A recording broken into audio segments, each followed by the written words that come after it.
Music and singing can be a form of healing for other people. I personally hope that the songs that I create and the melodies that I create can be a place where somebody can experience healing for themselves. Like, that example is something that can be, like, for you all, you are healing other people and whoever listens to these by having podcasts, you know, like, that's allowing a space for somebody to be their most authentic self, which then is going to carry on to whoever their fans are, or like whoever is following them, whoever's following you. In all the things that you do, you're healing people. 5, 4, 3, 2, 1, 0. What is going on, you guys? Welcome back to another episode of Bindlism, a philosophy to a self-sufficient lifestyle. This is episode 57, and we had our good friend Iara on the show. Iara is a filmmaker, musician, all-around awesome person. She really has some awesome insights into spirituality, filmmaking, the arts in general, and we had a really good time. This was the first time that we did a virtual podcast, so Kyle and I were in our studio, and Yada used a webcam to call into the show, and this is our first time kind of messing around with the idea of being able to do virtual podcasts, and I think you're going to be surprised at how well we actually pulled it off. Thanks to Yada for being flexible and recording her stuff on her end. Really excited to showcase Yada, but also this new kind of format within our podcast. I think it's going to really open the door for us to have more people on the show, because now that we know we have this capability, it really does, changes things up a little bit. Strap in. This is going to be a good one. Really excited. Yeah, without further ado, episode 57 with Yada. Enjoy.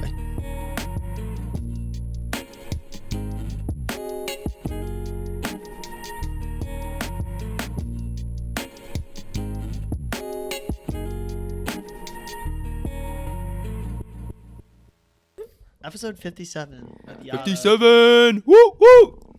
Yeah.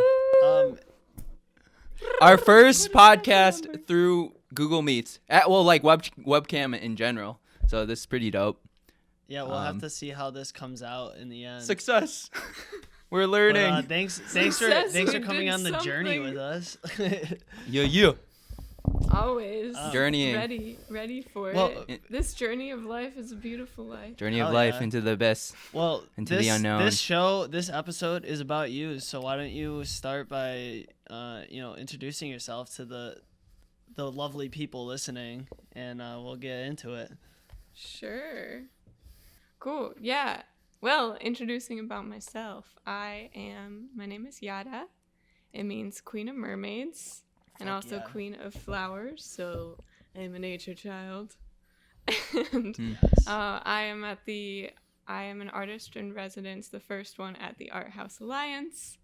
I am a musician, I am a filmmaker, a screenwriter, and just a general artist. Yeah, somebody who wants to use my art as a way to mobilize collective healing and connecting with one's most authentic truth. So the way I'm doing that is by first doing it myself. Nice. Hey. Yeah. So leading by example, being the first role in the journey so others can follow. I guess, but definitely not the first one, because there's so many other powerful people who have paved the way before me. I always like to think that in order to actually help others, you have to help yourself first. Mm-hmm. Or else you're just being toxic. Because you have nothing to give. You being chill with yourself or whatever, being in that place is the foundation to allowing other things to happen. So you gotta Agreed. be sound with yourself. So where are you originally from? So I was born in Argentina, in Buenos Aires, Hey, and hell I yeah. grew up in Arlington, Virginia, which is like 7 minutes outside of DC. So essentially just grew up in political environment. Oh, wow.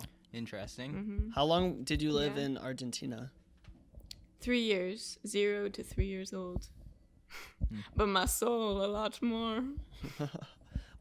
I've never been to South America. Like, what is Buenos Aires like? From what you remember, I mean, I'm sure you have been back. Yeah. Yeah, I have. It's I like to say it's a Spanish San Francisco.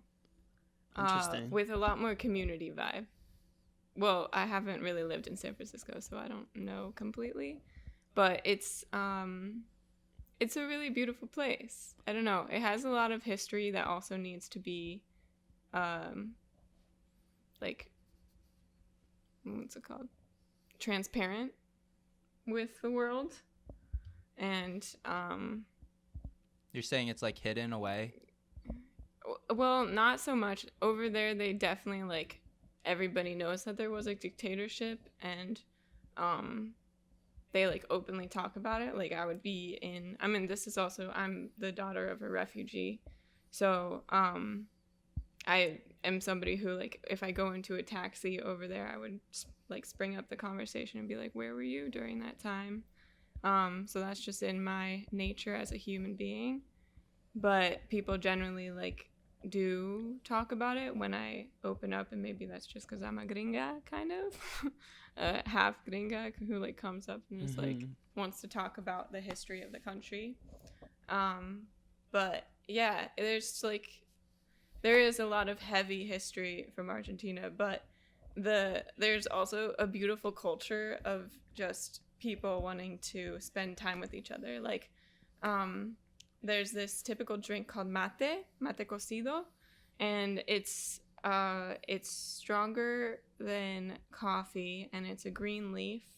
And the tradition is you like get a thermos, put a bunch of hot water in it, and there's like a cup that comes with a thermos, and then you pass around the cup to everybody that you're talking to. So it's like a communal, like, I see you, I want to give you my drink. That's pretty cool. We share this drink together. So yeah, it's nice. They don't care about germs. So they're probably loving COVID right now. Oh no, it's affecting them a lot. Yeah, I can imagine. Damn. What would you say the biggest thing you learned while living there? You said, well, it was only from 0 to 3 years old. Shit. Yeah. Okay, never mind. How to walk. How to walk. That's awesome. You learn how to walk in Argentina. It's pretty badass. Yeah. Okay, so you said you do a lot of things, from what it sounds like, yes. Which is similar to Kyle and I, so this should be fun. Yeah. So I guess one... Are you all both from Syracuse? Side note. Well, we both grew up north of Syracuse. I was adopted from South Korea. I came here when I was like 6 months old. But yeah, Andy and I, we grew up in the same neighborhood. Both from Phoenix. You all are childhood friends? Yeah. We've known each other since like 3rd grade. Oh my god, that's so beautiful. Yeah. It's actually funny, like the majority of the friends that I hang out with religiously, I've been friends with them since I was in like elementary school. Wow. And there's like, I don't know, like 6 or 7 of us that I like hang out with, and I've known all of them since like between kindergarten and like 1st grade. That's powerful. Yeah. Whoa. I was like, some the deep real ties. OGs, day ones. Yeah. That was interesting because, you make like a lot of friends throughout your life, but you notice that a lot of them just kind of come and go. And they become like a friend and then more like an acquaintance over time. But there's certain people that are like friends with you, and that shit just like follows. Yeah. Like, I think friends. A lot of that has to do with like we have the same values. Like our friend group that we have now really values like individuality and like finding yourself, authenticity. Yeah. Curious, do they have a lot of that in Argentinian culture, given that it's like very community oriented? Like what's like the dichotomy like individuality? to that? or is it more like emphasis on family, community? Like There is a big emphasis on family, like, and this is coming from somebody who has not lived the majority of her life there. But from what I can see, and the people that I do interact with there who are like friends from childhood as well, that whenever I go visit, I hang out with them. Like, it's really typical in just Hispanic and Latin culture in general to live with your family until you find a significant other. And Wow. then, like, or you, like, what have you, you know? Or you, like, find a job or something that... and it's young too. Like What do you mean? when you get married, it's at a younger age then. Similar? No, it varies. But generally, like people stay at home while they go to college, and I think it's also just because it's a city style. How like it's, you know, it's easier to stay at home, but there are really big family bonds, and I mean, being in the family that I'm in, I do feel this sense of like, oh, and this like can go deep, but this Go there. sense of, oh, Do it. like, okay, like needing to be there for my family, you know, like that, like, oh, what's it called? Oh, I know. Like I know guilt what if you are individual or like go off the path or like are not by them. What is that called? That has like a specific word, doesn't it? Like lone wolf kind of thing. No, like that sensation that like you have to provide for your family. Yeah, or like you have to like be not present wanting to for like them. go too far because like you need to like still provide for your family kind of mentality. Or maybe not even provide and just like there. be there. Yeah. Yeah. Okay. Yeah, like I get that feeling. Like With your thinking- family? I just think about the fact that like both of my brothers moved away. Granted, Buffalo's not like my one brother's in Buffalo and the other's in Chicago. But still, like even a couple hours away is like enough where like you're not really seeing your parents often. And like I'm thinking about moving to Colorado, you know? That's even farther. Right. I'm like, do I do it and just feel guilty all the time? Like I don't know. I got to get to a point where I'm like, all right, I can do this, go off on my own. Do you think fine. that's on you, or is that like what your family? No, guys are it's really totally even- on me. It's just like Oh, an okay. internal like, will I regret doing this, and like, I don't know, miss potential like time I could have spent with my parents. You know, they're both over the age of 60 now, so Yeah. there's That's only pretty really thoughtful. in my like logic, that's like a 30-ish year gap window of time that I have left with them. So now that I'm of an age where I can actually like comprehend everything that's happening and think for myself, like that's when like real memories are made. Like when you're little, like shit happens, you don't remember at all. Like you you're know? more at equal with them. Yeah, exactly. Kind of thing. So I don't know. That's my thought process on that. But you get me going deep now. Yeah, and to bring it Deep to you, dives. Yada, like Deep dives. what is your experience right now with your parents, as far as like growing up now, and In COVID? just Or like just in in life? general, I guess, as 26. far as like becoming your own individual self, and then wanting to work on your own projects while also being, you know, a part of your family. It sounds like family's a big part of your life too, so like finding Yeah. that balance, I guess. Definitely. So the question is, how is the relationship now? Yeah, Kind of. or just like what the experience is like for you.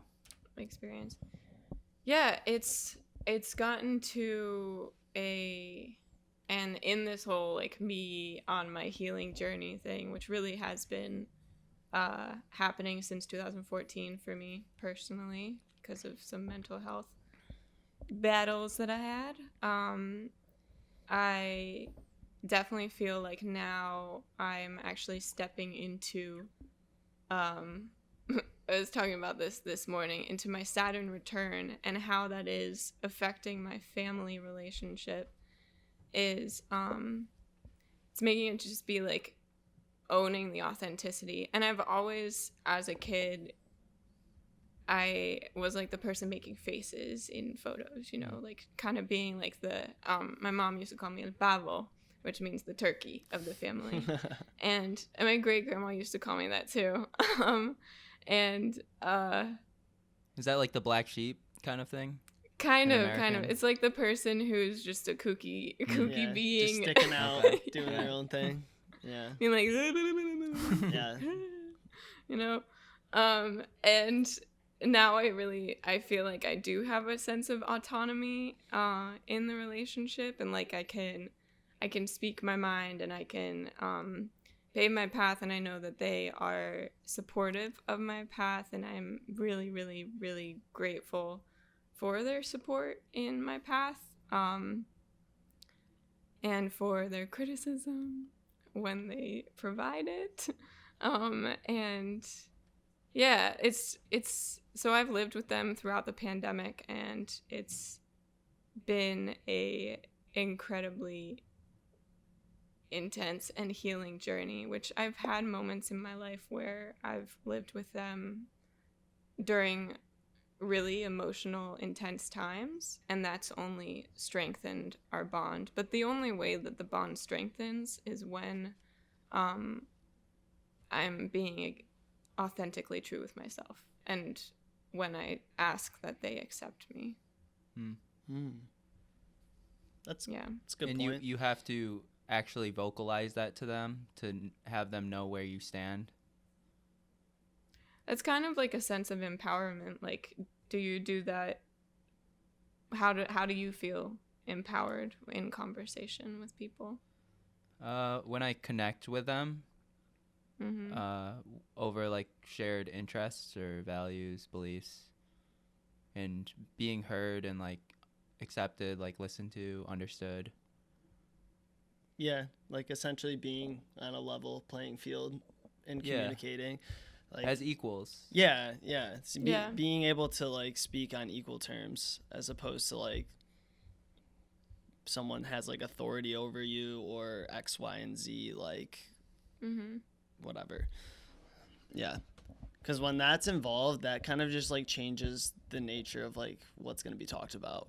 Like you can't talk about certain things with that like kind of overbearing nature of that. Yeah. And just like from my personal experience, one of the things I battle with sometimes is like I have things on my mind that I study a lot, and like I want to teach people and educate, but at the same time with that comes like that level of you coming off as kind of like an authority thing.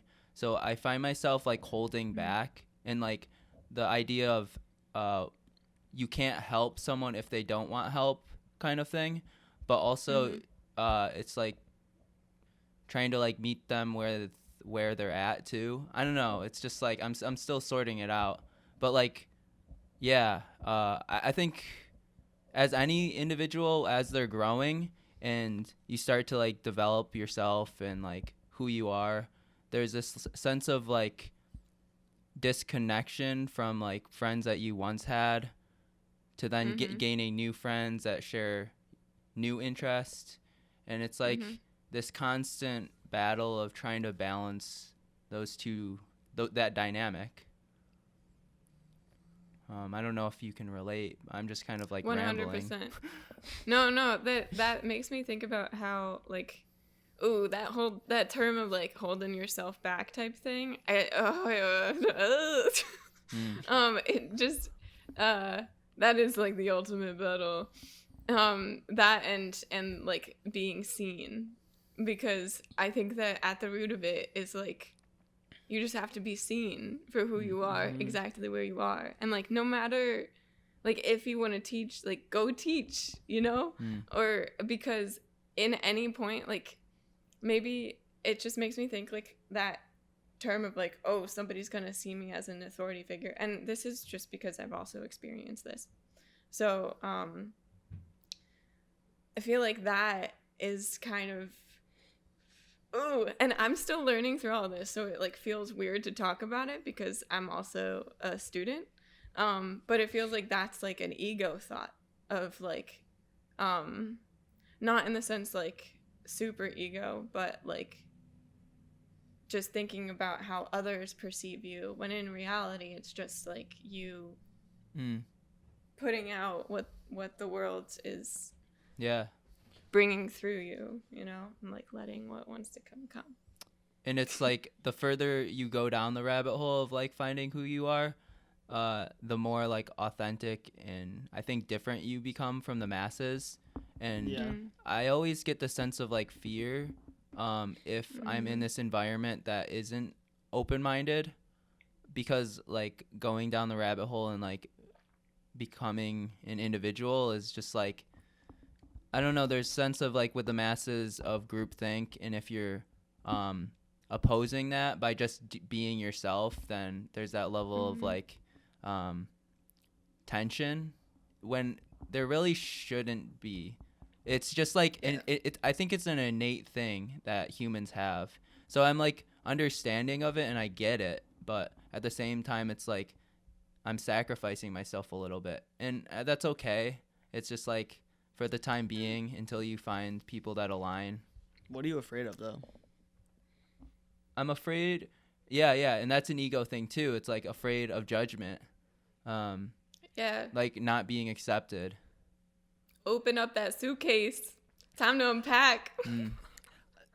That also just is like it's so the capitalistic society that we live in that like it commercializes individuality, but then doesn't really allow it to happen, and like profits off of it, but again doesn't really let it happen without consequences. But unfortunately, that's like not unfortunate, it's pros and cons, but that's the framework that we're living in. So I get the sense too that like as you like go on the personal development journey, it's people see it as like this hierarchical thing, and maybe that's just me, but it's like people that have the privilege to be themselves are the ones that are like famous and like have a lot of money because they have freedom. I think that's ultimately what we're striving for, is individual freedom, and we have to recognize that's a privilege and not everyone has the equal opportunity to have that, and that's unfortunate. Yesterday I was listening to this podcast by Tim Ferriss, I think is his name. And wait, maybe it wasn't Tim Ferriss. But it was with the CEO from Spotify, and he was talking about oh man, all the details are leaving me. I think he's from Sweden, and in Sweden they provide the general necessities to live. So then it is like they provide healthcare for all, and I think like either a little bit of wage or housing. I'm not positive which of those two. Obviously I need to look this up. But what he was talking about in the podcast is that like there's so many great songwriters and musicians and artists in Sweden because they don't have to worry about like healthcare. Like they're able to pursue their dreams and pursue anything. And that is like, that to me feels like the ultimate human experience, is like really crafting a society that runs like that around the globe. Now with that, does it cause a disadvantage for other types of jobs? Like the doctors or the lawyers that in our capitalistic society get paid a shit ton more versus an artist. So is it? I don't know. That I'd have to look up. Yeah, I don't. This is where again? Sweden. Okay. Yeah.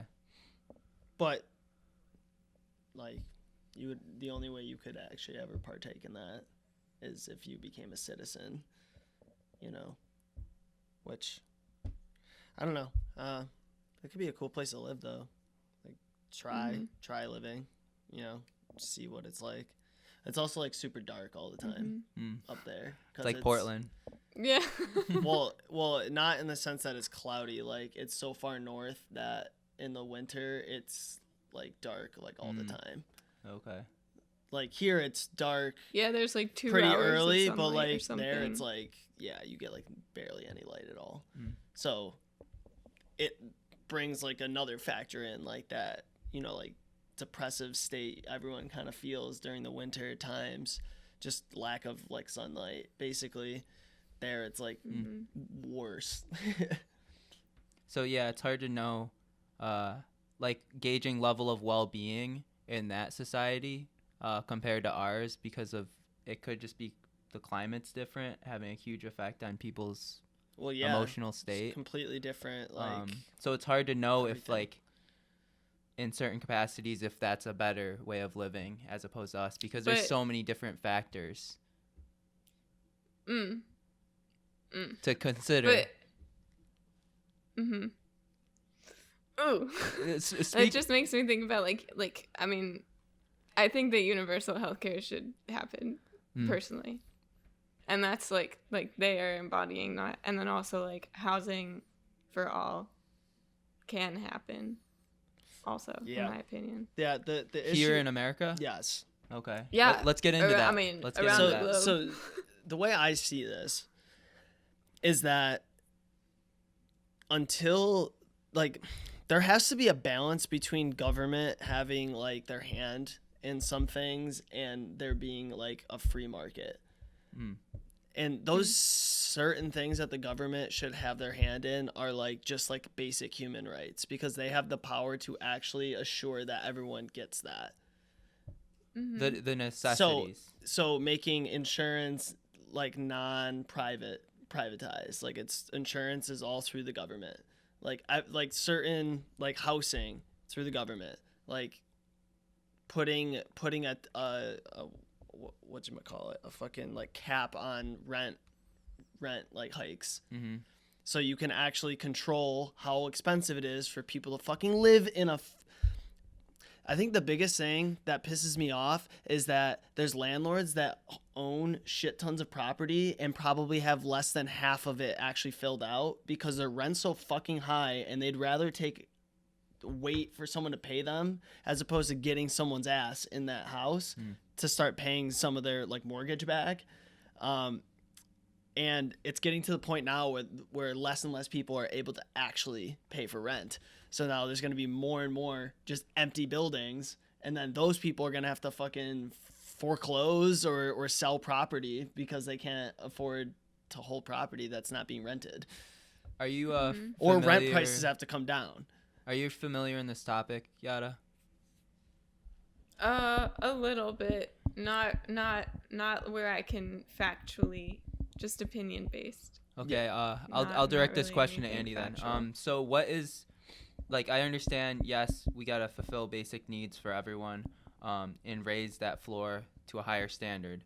And by lowering or having a max cap on the real estate market and the price of living, to bring that down so that everyone can afford it, like, do you see any downfalls in that in terms of like an impact on the economy? Because that's the thing, it's like the right, I think, has ideals that are more specific to like how the market fluctuations are with economic matters, and then the left, I don't want to, well, I will create the divide here, but then like the left is more concerned with human well-being and like at a psychological level, like basic needs, well-being basically.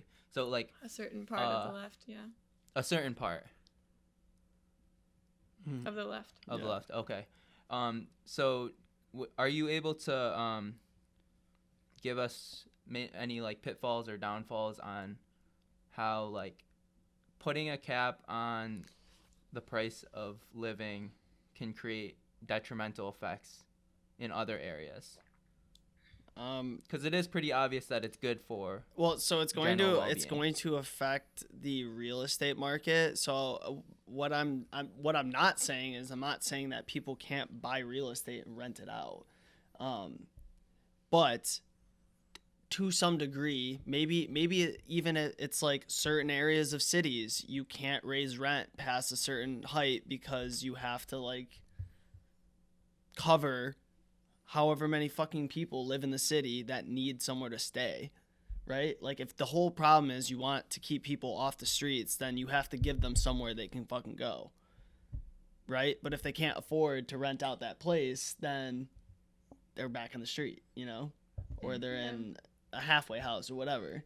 So I think there has to be stipulations that the government sets, because the real estate market on its own is going to just continue to raise rent prices because it makes more money for them. And also there's like funds that people invest in and they want a positive ROI, so that incentivizes them to buy property, rent it out. When the lease is up, kick those people out, jack the rent up, lease it to someone new. So now they're making more money, giving their shareholders more profits. Okay, so the backlash on the other side would be that,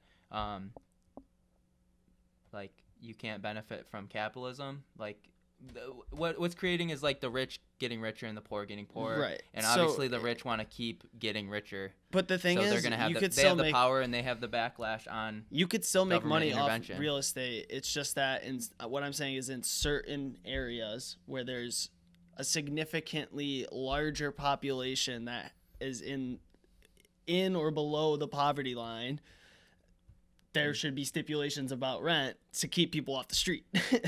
Because at some point, it's like, when do we care about, like, our people? Yeah. Which I feel like we don't really do a good job of that. Yeah, and what a time to really think about that than when a pandemic has just happened and now, like, a vaccine is coming into play.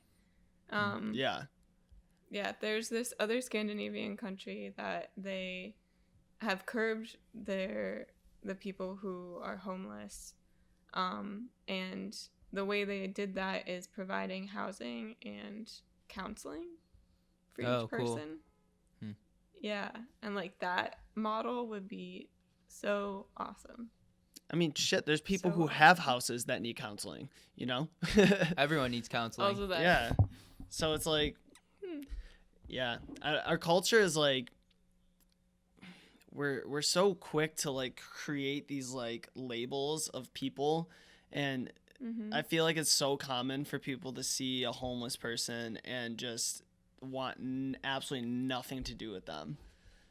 I think that's also a part of it. Is like I personally am trying to like start saying instead person who is homeless instead of homeless person, because I feel like saying like homeless person is like just putting them in a box instead of like a person who is in this situation. Like they aren't defined by their situation experience. Well, there you go. Exactly. We're at least in our culture, it's very common for people to create labels for things that have negative connotation to them. Yeah. Because then it just kind of like follows you. Like, you're a criminal, you're a homeless, like making it sound like they encompass those words. Yeah, and why do you think that is? Do you think that's everywhere? Is that like a human thing, or is it an American thing? Label making? I think that's just universal. Universal? They do that everywhere. I think it's very Western. It is. And I guess why do you think that? I feel like you know a lot more about the Western versus Eastern just because we've talked about that a little. But I think just Western society is very much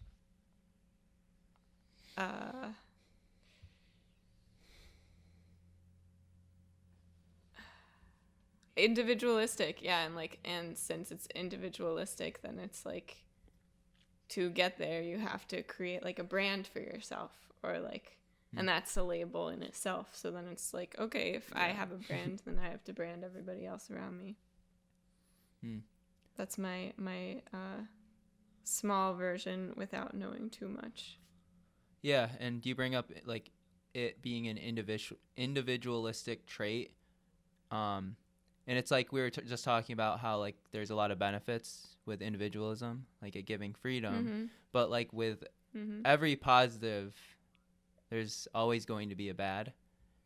And I think it's more so just being conscious of what those good and bad things are. Same thing with like, I might get backlash from you from this, but like even on the conservative side, like there is a lot of good things, there's a lot of bad things. Same thing on the left. And it's trying to understand both sides and navigate it, I think, in a way where we can try to get the good from both sides to benefit the most amount of people. Yeah. Totally. Honestly, though, like, I don't think that the majority of people are, like the way the media portrays, like, the left and the right is, like, they're only showing you the extreme left and the extreme right. They're not showing you, like, that most people are somewhere in the middle. Like, you're you're not stable if you're on an extreme side of anything, because that's not based in rationality. You can't, like, there's, like, grounded, there's always stuff that, like, bleeds through the lines that both sides agree on, but, like, they focus so much on the extreme side that it's easier for them to, like, disagree on everything. And it's just, like, it's super bad. Super toxic. BOHO, HOBO. Hey. So do you wanna bring this back around to somehow make it about her? Yeah. Yeah, I was thinking maybe we could bring it to, like, what's next? What's the meaning of your life? No, so what are you working on? Jesus. Wait, what? So you're in this art collective thing. Do you want to talk about that and, like, how you got involved and, like, I guess, like, what you're working on through there? Yeah. First, we're gonna take a little ASMR. banana break. This podcast has been brought to you by the Matcha ASMR. It's a cleanse. Okay. Yeah. So, I'm right now in the Art House, and this is a part of the Art House Alliance. And they're a new org, and this is a new place that will be housing several artists in residence for till the end of time. And I am the first one. And how I got involved was I know the owner. Her name is Joan. AJ, my art mama. She's great, and she honestly, it feels like right now this is a space for me to completely allow myself to be the artist that I believe myself to be in the simplest way. And what I am doing and what I have been doing with the first month that I've been here is I've worked on 9 different songs, 3 of them in collaboration with other people, and the rest on my own.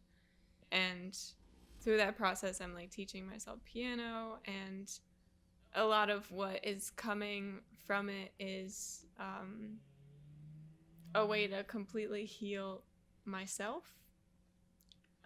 'Cause for me, music is healing, and it is my vulnerability, and it is the most way that I can be direct in words and in my vocalizations and the melodies that I create.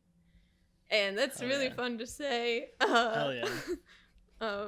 Yeah. So what kind of music are you making? Hard to describe. But I think right now, like, it's just me and the piano at the moment. It's just, like, me forming the words plus, like, the melodies that come through the hands of my vocal cords. So, like, folky ballad souls folk soul ballads. Mm-hmm. Folk Kinda soul thing. ballads. All right. That's my Folk vibe. soul ballad. Yeah, just think amphitheater. I don't know. And yeah, I'm like developing 2 music videos. I'm working with an orchestra in Boston called Lyrica for one of my songs, and that is wild. And I also developed these new moon ceremonies that are to tap into, and this is for anyone, to tap into like their feminine side and set intentions for the new moon, which happens every month. And that specific time is for intention setting and for intuition building. And then I also hold meditations like every other week, either live or I pre-record it and then put it on the internet for people to listen to and just like get into themselves. And so through it all, ooh, hello Spit. Through it all, I am like learning how to do production and also just like, again, connecting with my artist self, which essentially just means connecting with the divine for me, because it's most of my work is channeled and it comes at really, really raw states where I'm just like totally feeling all of my emotions. And then in that I can feel the emotions of whoever else is feeling that way. So while you're doing all of this, are you working a full-time job on top of this? So like what do you, or are you just focusing on art full-time? I have a part-time job. It's very, very part-time. But yeah, with that, I am working for a woman in Los Angeles, and I'm helping build websites and, build websites and courses. Nice. For like yoga cool. and healing studios. So to be able to live at the art house, do you have to sign? Do you have to like fill out an application and get selected, Yeah. or is it a grant? Like, Yes. how is that? Yeah. So great question. So you go on arthousealliance.org, I think it is, and there's an application there, and I believe it churns like every couple of months, or it's like an ongoing application, because the stay time ranges from like 1 week to 12 weeks. So it could be 1 week to 4 months. So, and it really depends on like what projects. And is it cheaper living provides. because you're going through this program? That is still being developed, but yes. I'm currently not paying to be here. Oh, wow. Mm-hmm. Because it's like community development. Like, yeah, because I'm like the events that I'm doing are provided for the community. And the events that I'll be doing when I get back, and the garden, I'm going to be building a garden when I get back as well. Hey. That's all for the community. Mm-hmm. So for just people who aren't familiar with where you're staying right now, can you kind of like describe, like, I guess, like what's first of all, like, what's the benefit of being there, and then also like, you know, what's like resource wise, network wise, like what's available to you there? Yeah, so I'm still learning all of that, definitely, because being in COVID times, everybody's pretty shut in. But the benefit of being here, like I said, is, and if other artists are like me, very spiritual, it's just like connecting to the divine energy and letting that flow through your fingertips and your vocal cords and like through your art. Because there is a lot of space and there isn't a lot of noise, and typically there would be 2 artists here at a time, but I am the only one here since it is so new. But they're looking to fill the other spot soon. And so on this street, this is like the Holly Green area, which is the historic district. On this street there's Syracuse Antique. A Syracuse antique place or craft place. Oh, I don't know the name of it. It used to be called Soapworks, and now it's something different. But they have like different crafts that you can buy. There's Lacey's Tapas Bar. There's an Italian store. There's, I know, like somewhere on the street, again, like these are things I've heard about, but I haven't been able to experience yet. There's a studio that has 2 grand pianos or 2 pianos in it, so it's a good like space for events. I think there's a recording studio. Oh, there's a recording studio on Burnett Street, More Sound. So there's like, on this street, there's a lot of possibility to do things, and how I have benefited from it is like the space away from my parents. Fair. Since I lived with them for the pandemic, and also like getting in contact with the orchestra in Boston, because I sent my song to Joan, and then she put me in contact with them after hearing it. That's awesome. Mm-hmm. Cool. So I guess, yeah, like I was imagining like more than 1 or 2 artists being there, so that's kind of interesting setup. Mm-hmm. But like, it's, so how long are you there for? Like, what's your like time frame? Yeah, so I leave on the 23rd, and knock on wood, I will be back in the spring and then through the beginning of the summer. Hopefully by then there'll be more things open, so you can get into the actual community. So you're going back to your parents? Yes. Okay. And so when you come back, are you planning on staying out here even after your stay there, or what's that like? Yeah, that's the question. That's the great question, isn't it? I think I am starting to say yes to that, because I do feel the energy and the creative energy of this place within myself as like a place of development. I do see myself moving to a city at some point in my life, but I see that when I have an EP and an album ready, which will be in 2022, and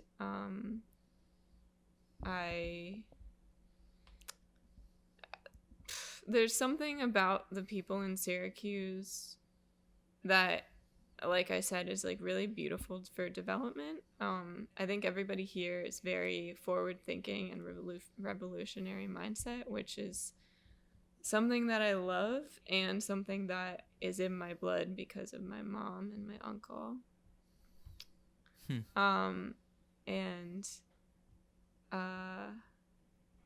Yeah, so I think I could be here. I think probably, but I don't know where. So if you were gonna move to a city, something bigger than Syracuse, what's on your radar?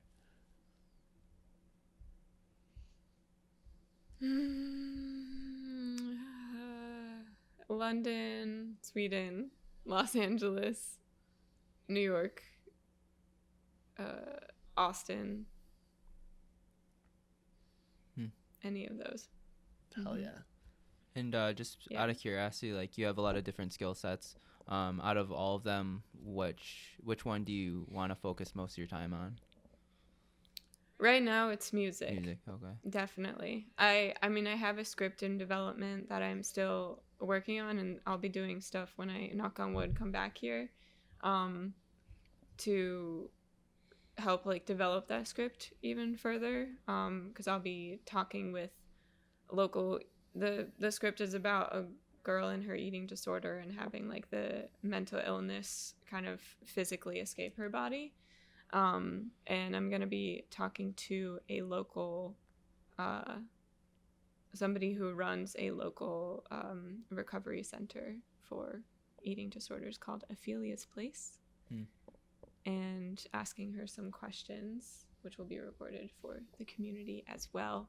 But yeah, that is something that I definitely still want to do. But I realized that film, it's it's beautiful, and it is a long process, and with a very personal story to myself, like I want to take my time with it, and that's something that like most of the stories that I have in development, because I also have one about my mom being a refugee and political prisoner in Argentina, and those are gonna take their sweet time. Yeah, I mean, I think it's better to not rush things like that. I mean, working as a full-time filmmaker, like having to make stories within 2 weeks of filming it is really stressful, because you're obviously trying to tell like the best story possible, but when you're under time constraints,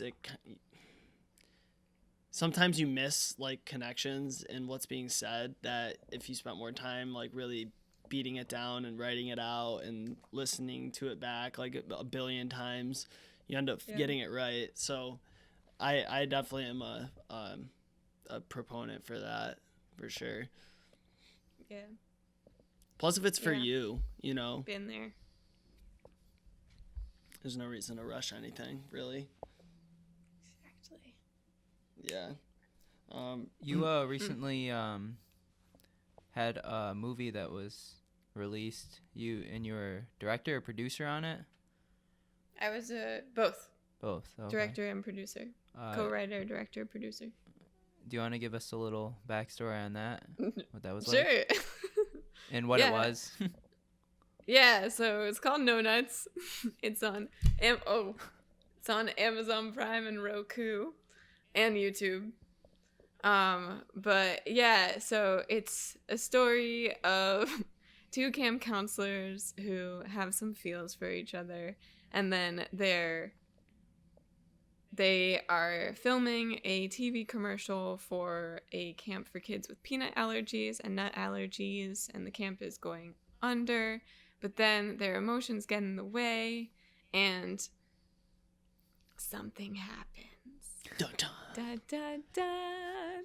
And it's very surreal, and it was a really beautiful, beautiful, beautiful, beautiful production. It was also a workshop for the kids. We had 13 kids local from the Syracuse community on set, and New York City, and another place in CNY. But yeah, so we had a workshop for character development and for acting and meditation and some yoga for the kids for that film for 2 days before we filmed. And they were also able to, like, on set kind of shadow the different crew members and other cast members on set. So it was very much like a camp style film crew too. It wasn't just pretty cool. A film about camp, but it was also like camp itself. Nice. Yeah, and it was a really, really big learning experience of like how much it really takes to make a short film that's 18 minutes long. How long did it take from start to finish, like with scripting and everything? Like 3 years. Oh, wow. Oh. Mm-hmm. Or maybe 3 years was the amount of time the script was being written. And that was you? It was primarily Sarah, my co-founder of the production company, and Grabman, and she was the head writer and producer. Nice. So now, you and Sarah, well, you did have an event in Syracuse. What was it called again? All That Syracuse. I love Syracuse. We love Syr. Yeah. We love SYR. SYR. Yeah. Now, are you still in collaboration with her for that event, or? No. We are not in collaboration anymore. Okay. And with COVID, it makes things difficult too. So. Yeah. I do hope to, when I come back, also knock on wood, that I can organize an event in June that's kind of, what's it called? Like, nodding to the We Love Syr event, but is going to be outside and held here at the art house. Oh, okay. Nice. Okay, cool. Yeah, and hopefully by then too, Little Room at Gear Factory will get developed as well, and we could do collaborations. I don't know how, but yeah. Well, I mean, some community so development with stuff Little as well. Room, it's going to be open to outside artists to be involved after COVID. Like some Cool. submissions and stuff like that. Like it was never intended to be a space strictly for us. If anything, we would be like renting the space out for other artists to like do exhibitions and shit out of the space. Yeah, and there's a bunch of music artists here, so if you need to refer people or us to refer people over to you, like I'm sure we could work. Yeah, honestly, there's closely together an and it'd work ungodly well. amount of music producers in this building. It's actually really awesome. Oh, cool. Yeah, let's do it. Yeah. Let's fucking think, go. Like the Who basement wants to is produce all my tracks? the basement Who is wants to all produce my artists. tracks? I don't know everyone down there, but I know a few people. And then on like the people who actually live here, there's 1, 2, 3, shit, like half our floor, honestly. Everyone has like a DAW on their computer and they're fucking chefing stuff up. Yes. That's the beautiful thing of this, one of the beautiful things of the pandemic. Yeah, There's always a positive out of some negative. Some definitely. intense negative. Very bad.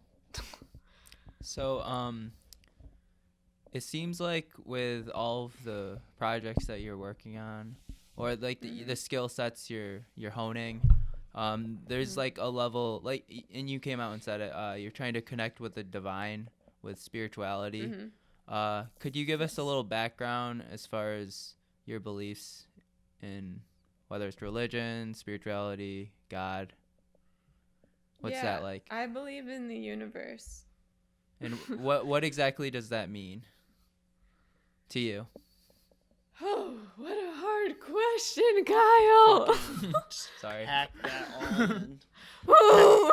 Shove that elephant down through the microphone, Kyle. You don't have to answer it. No, I'll try. We can cut this entire thing. What is the meaning of your life? What is your purpose? I mean, I feel like the universe is in everything, and it is. Like, there's synchronicities that are so wild, and I guess my process began. So once upon a time, a little girl named Yara. Sometimes people would call her Yoda. Wise you are.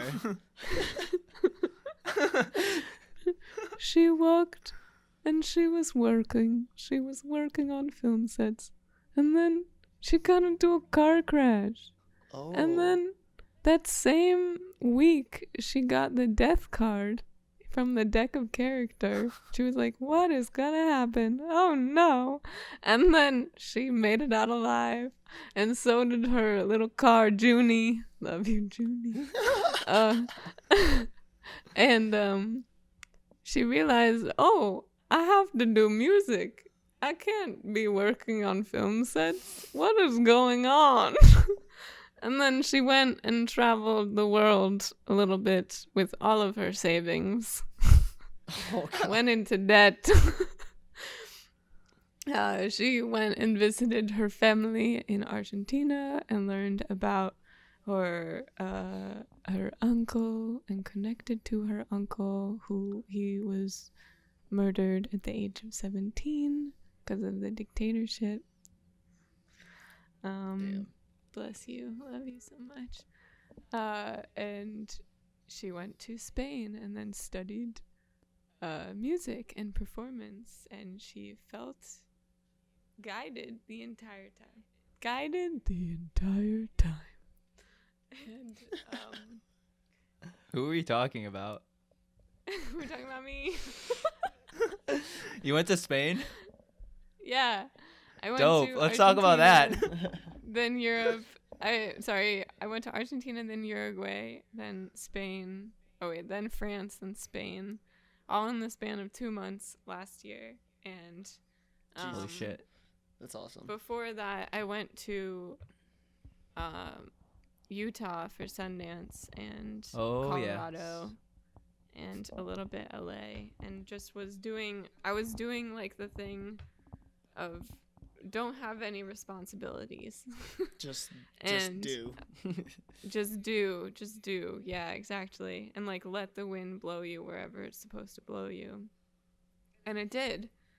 And I met some really incredible people, and I met myself, and I saw trickles of the universe and the divine, as I like to call it, in just momentary interactions with people, in running to get a rose coffee in San Francisco like a minute before the store was going to close, and then they also gave me some avocado toast, and I was starving, and like that shit is divine. Like It's like someone's looking out for you. Something. yeah, Just like truly.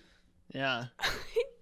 Yes, it's always in the little things. It's also like I've been really divinely guided to have conversations with my conservative family members in middle of America about their political views, and it has been extremely challenging on my part, and I've had to take my sweet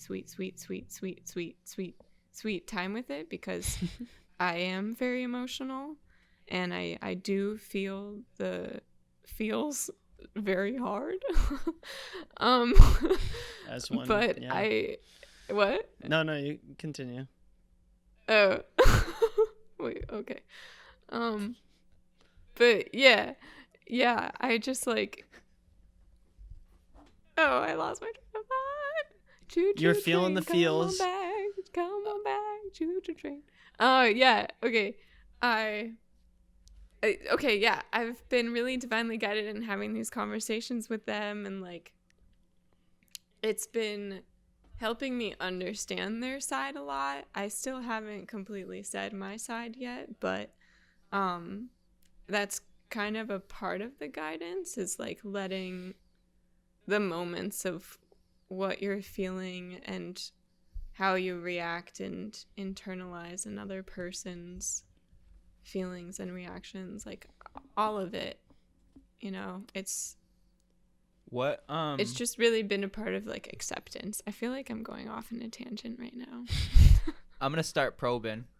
Okay, come on, bring it on. Just curious, what was the thing that made you uncomfortable when you were talking to the conservative family?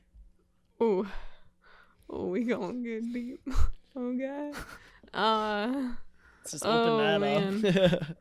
Oh. Let it out. You're holding back on us. It's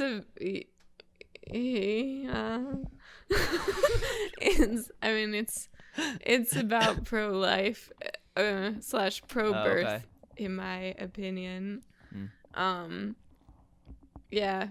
Is it the Just stereotypical makes me really conservative uncomfortable. like mindset?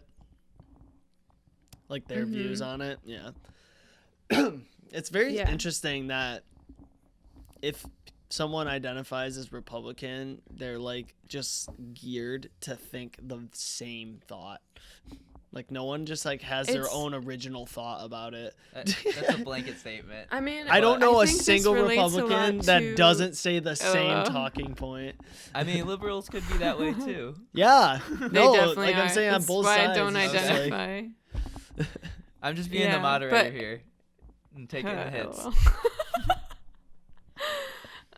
I mean, I think a lot of it relates to religion too, Mm. because that's kind of where the arguments come from. But then it's like, I mean, I see how religion has really been used to brainwash people, and it's hard to have those conversations because it's like the whole thing of like you can't help somebody who doesn't want to be helped. So how do you tell somebody that they're being brainwashed when, like, you know? Especially when they've been told something their entire life. Exactly, because it becomes a part of somebody's autonomy and somebody's inner truth. Yeah. But then it's like, I don't know, just like it's been quite a journey, and I think why I'm really starting my music career so late in the game and starting like discovering my sexuality late in the game and like discovering my beliefs in the universe late in the game, like I'm 26 years old, is because I had to move through the guilt of Judaism and Catholicism and like the being a diaspora kid and like I have been breaking through all of that, but like that is a process that I decided for myself, but like other people might not want to do that. Definitely. You know? And it's a sign of bravery and courage. You're doing it. Empowerment. Yeah, that's cool. Ooh, those are on my And shelf. also there's no late in anything.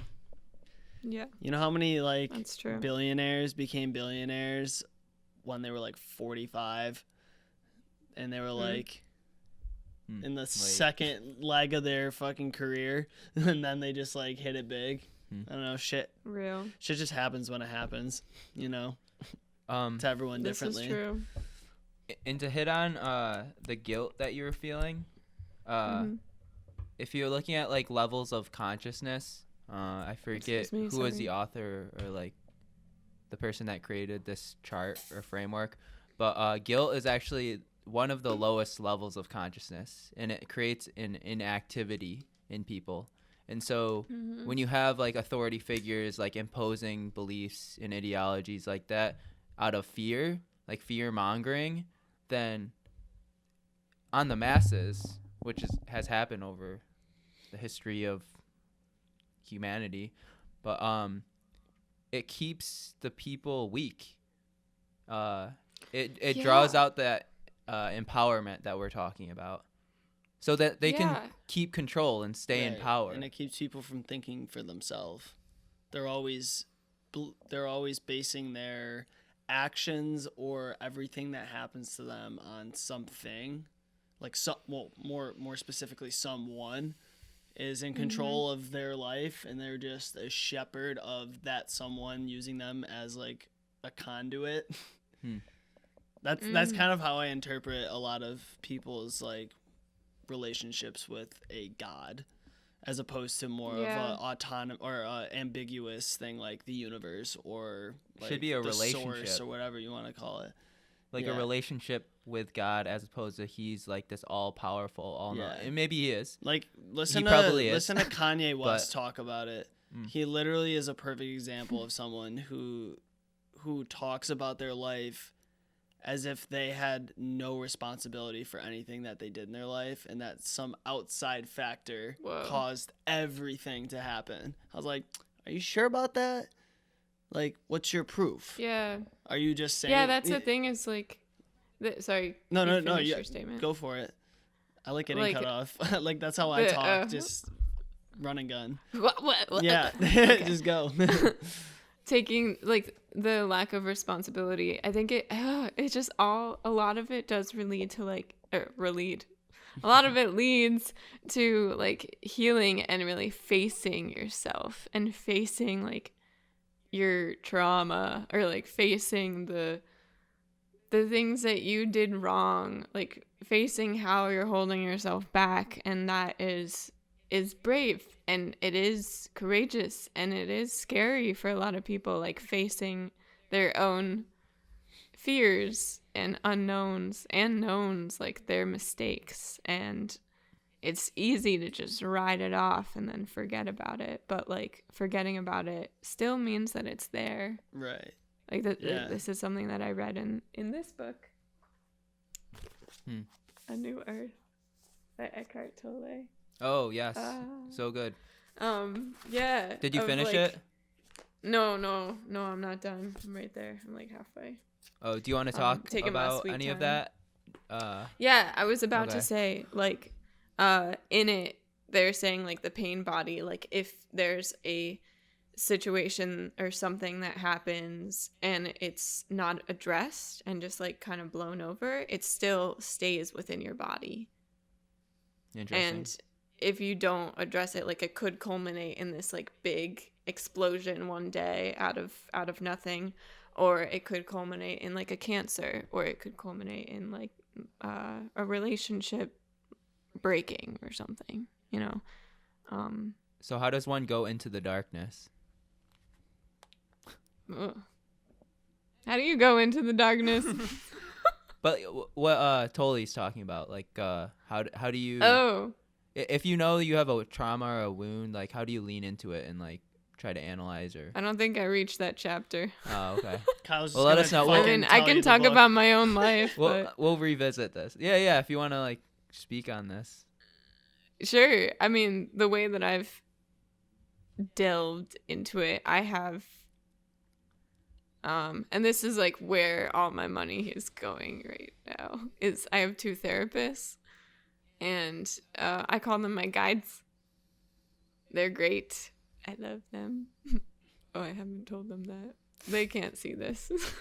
Anyway, but like got 2 therapists, and then like for me also art is so incredibly powerful to dive into it, because in whatever way art speaks to each person. So like music for me has been really, really healing and helpful on this journey. And then engaging in conversation with people who the past trauma has been with, whether they be living or not. So like You ancestor work. you reaching out to your friends in the Midwest or mid-country, was that like My family. Yeah, your family. Was that like a practice or something that your therapist was like, oh, you should go reach out to them? No, that was all me. Love it. I just like to put myself in tricky situations Just sometimes. poke Yes. the nest. Yes. Yeah. It's true to That's yourself living. since you were little. Mm-hmm. Hey, like Turkeys. someone's got to do it. Like I do the same shit with my dad. I'm like, Mhm. so like my oldest brother kind of just learned to just not fight with him about anything if there's a disagreement. And my middle brother is just so like bullheaded that he just won't listen. It's just he just will like fight but then like disengage and just leave. And I'm the one who will like sit there and just painfully have the disagreement happen full scale. Like not yelling. Like I'm very like I used to yell when I was little, but now I know how to communicate. I'm just like I'm going to sit here and just try to reason with you even though like we're not meeting in the middle, and it'll be awkward as fuck ending that conversation. And at the end I'll still go up and I'll be like, even though we didn't agree on anything right there, one thing I have to tell you is like I respect the shit out of you for at least talking to me about it. And ever since I did that the first time, no matter what it is, even if we don't agree, my dad's just like happier afterwards. I'm like, cool, I solved something. He's gonna hear this and he's like, oh, that motherfucker. He's probably That like, fucker. no, he's pretty right. Yeah. Just one step at a time. There's no need to rush. It's like learning to fly. And something. Yeah, I mean, I don't know. You can't, like you were saying, like some things you can't like unlearn people. They have to do it themselves. And so it's better for you to just like understand where they're coming from and whether or not you agree with it still after knowing that, at least you know why they think how they think. So you can like, I don't know, factor that in to how you communicate with them in the future. Yeah. And then just this continue is- being yourself. this is probably an ego thing, but to Bring it on. to refer back to like the level of consciousness framework. So guilt is the lowest one on this pyramid of like reaching enlightenment of a spiritual being. And then towards the top is actually acceptance and understanding. The concept is that if you are able to accept and understand like the present moment of every situation, then that's power. You're literally emanating spirituality, the universe, whatever your God is, by accepting every moment and not changing it, and just like it is what it is kind of thing. So in this in this practical aspect, it's powerful because it settles disagreements. Like, think about how many religious wars could have been solved. Granted, it's a really fucking hard thing to do, but if both sides were able to just accept their differences and just coexist. Yeah. And that's ultimate world peace, is if everyone could reach a level through meditation or whatever their practice is of acceptance, then we could all live happily, I guess. But the hard thing is that we can't accept everyone, because there's inequalities in this world. People are literally not fed because the other ones at the top are able to eat. And so, there's backlash. Yeah, I mean, there's just never going to be that like level of acceptance across the board. But the way I see it is, unless we reach a sustainable world. Like never is a strong word. Unless the world just fucking goes full Armageddon, most of the stuff happening in other countries on the other side of the world like isn't really affecting me. So like I should spend more of my energy focused on like my immediate community that does affect me on a daily basis, and impact it in a way that's going to benefit me and them. So if that means that at least their encounters with me are positive, even if there's disagreeing on topics, that's fucking awesome. Because that means that I feel comfortable being around them, they feel comfortable about being around me, and we're not like, butting heads. But obviously that is a variable thing, because if someone's viewpoints are like Nazism is fucking awesome, but then I have the choice to not associate with that person, Yeah. That's where it gets a little yeah. When you're literally, your life is on the line by accepting someone's belief and ideology, it's like, kind of don't want to accept that anymore. Yeah, so, but like on a certain scale, it's definitely doable. Like in the kitchen arguing with your dad. Well, especially like with with family, more immediate family, because really they're the ones that should come first for most people, or do come first. It's like they're your only immediate family, so like even if unless there's like some major like fucked up shit like that you're disagreeing about, like it's okay if they lean more to the right instead of the left or whatever. It's okay to have like open opinions about shit that don't align, like whatever. Everyone's free to have their own thought. Yeah. But it's more just like we were saying initially, like being heard, being understood, having the platform, or even in that conversation just between the two of you and whoever you're talking to, giving them that stage to say with their piece. Yeah. And each person just taking on their journey and like following their bliss. Yeah. I mean, that's the other thing. Everyone had, like, you did the video about open-mindedness. It's like we established that there's a varying degree of open-mindedness person to person. So that is a huge factor in all of it, because if you like want to engage someone because you disapprove with a like an opinion they have, and you want to try to help them see it the other way, if they're not open-minded, then they're most likely not gonna nothing you say is actually gonna do anything, Not that it doesn't show that you don't care, but it's like that's why it's such a slow process. It's so slow. It's like mining for gold. So slow. You're just like, yeah, we'll find it. Yeah, Maybe. yeah. Yeah. And that's 'Cause it's another like, thing first too. you gotta is, like, accept their what? it's weird because it's like you have to accept that you can't have any impact on the other person either. Because like you'll go into a conversation or argument and subconsciously you're like, oh, I'm gonna be able to get this person to convince to what my beliefs are, and Yep. the second you start to think that is the second you stop listening and understanding. So it is a painful process, and this is very cliche, but the only one that can have control over this is yourself, kind of thing. So it's literally trying to overcome your subconscious like emotional reactions to Which be like, is I'm going to sit so here hard. and just take the hits. Yeah. It's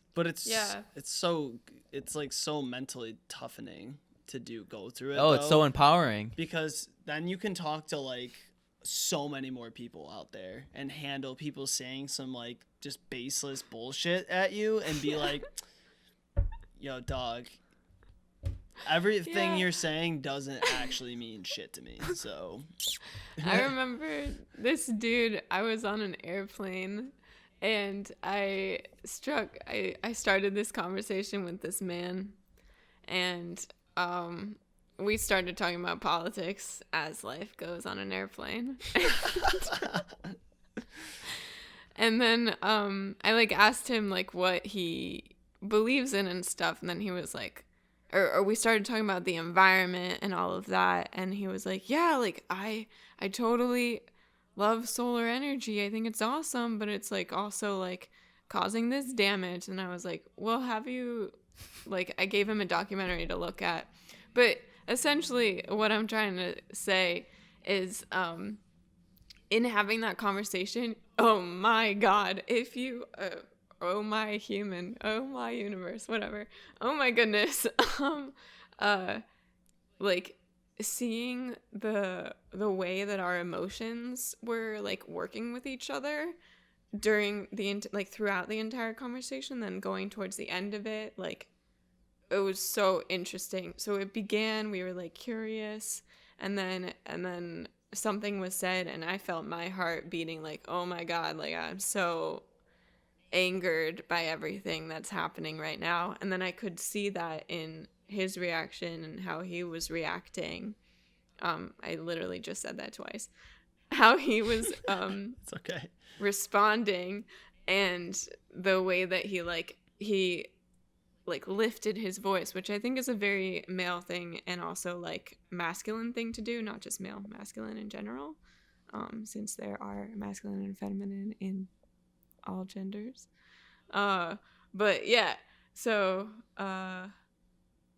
he rose his voice, and then like that's when the sensation inside of me was like going like this, and then we like came to a standstill, and like I think I also said something of like, I respect you, I'm glad that this conversation is happening, like these are the conversations that need to happen more.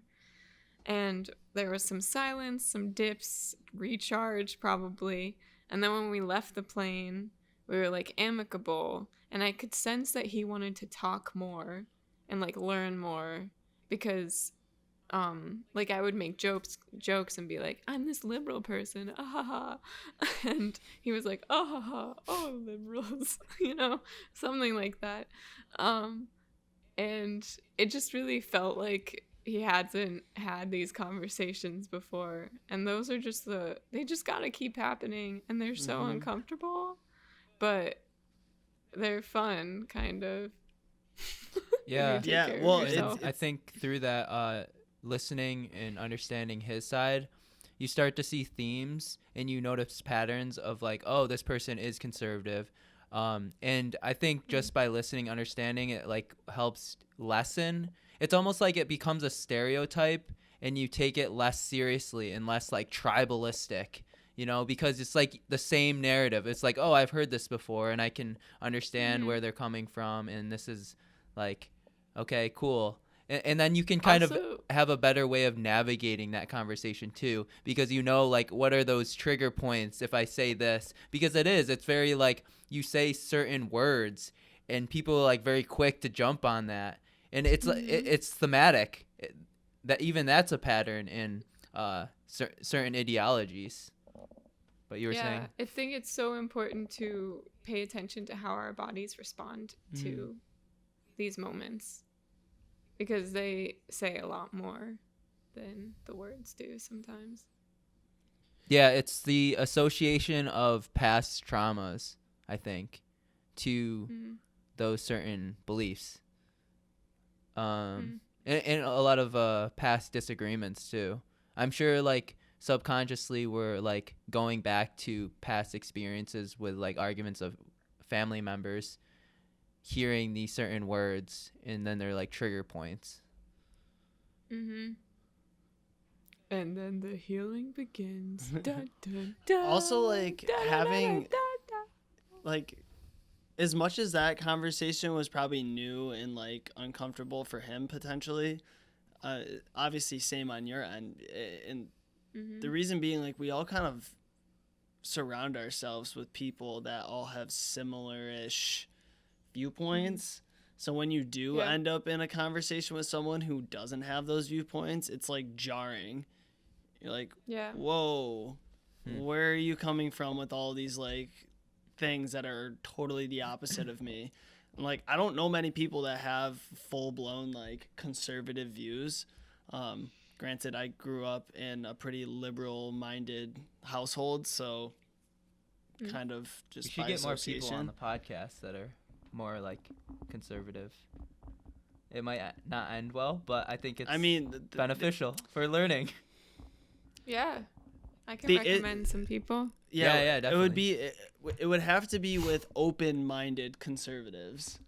Well, maybe that in and of itself is like an oxymoron. I don't want to generalize. No, say that. I think that's and I don't think it's changing. true, but I think it's changing. yeah, there's just I don't know. Yeah.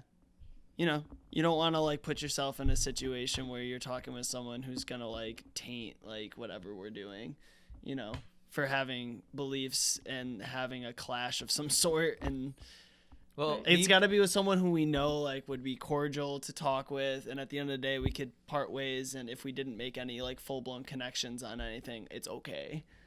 But it's more about getting their like belief out, you know. Yeah, me personally, I think I have some. I feel like I'm pretty moderate. Yeah, middle of the road kind of feel. Same. And I would have no issues talking with someone, even on the extreme sides. Because especially in an interview, like, you don't have to say anything. You're just asking questions and reflecting and hearing them out. Like, it's true. I don't know. I mean, but I agree with what you're saying, Yada, that like these conversations do have to continue happening. Like the more people step out of their comfort zone and talk to people who have differing opinions and beliefs as them, is the sooner we get to a more like general understanding of each other. I think that's the biggest reason there's such a divide, is there's no understanding between each other. Like, I mean, it doesn't help when you have like a class system that's getting so just like disproportionate, but like that's something at least I know I can affect, you know, as an individual. I had this insight a couple of months ago, and it's basically along lines of like the further each side goes to the extreme, the more the other side has to equal that extreme to be able to balance this like platform or this teeter-totter. Because at the end of the day, it's left and right. It's not forward, but the left and right has to be balanced to move forward. So this polarization that we're seeing in society could actually be a beneficial thing for the advancement of humanity forward. Because we don't spend a lot of time focusing on the forward. I wish there was a party that did. Andrew Yang. I guess, yeah.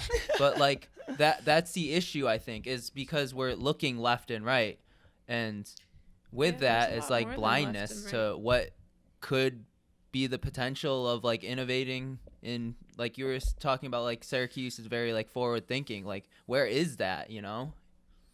I mean, it reminds me of like Alexandria Ocasio-Cortez. Like she's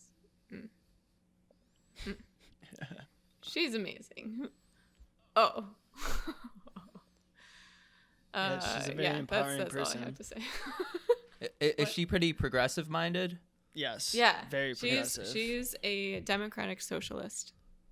Okay. So she falls in line with like Bernie Sanders. But wouldn't that be left? Elizabeth Warren. Yes. Wouldn't that be pretty left? It's very left.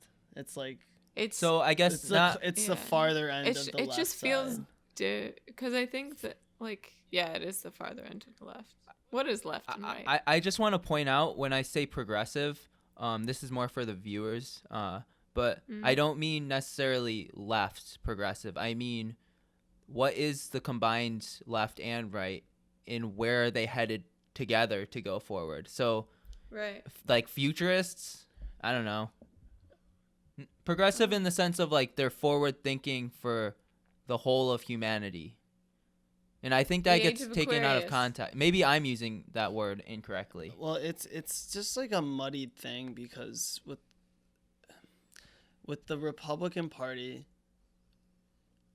there's people who believe in climate change and science, and there's people who don't. On the left side, everyone believes in it.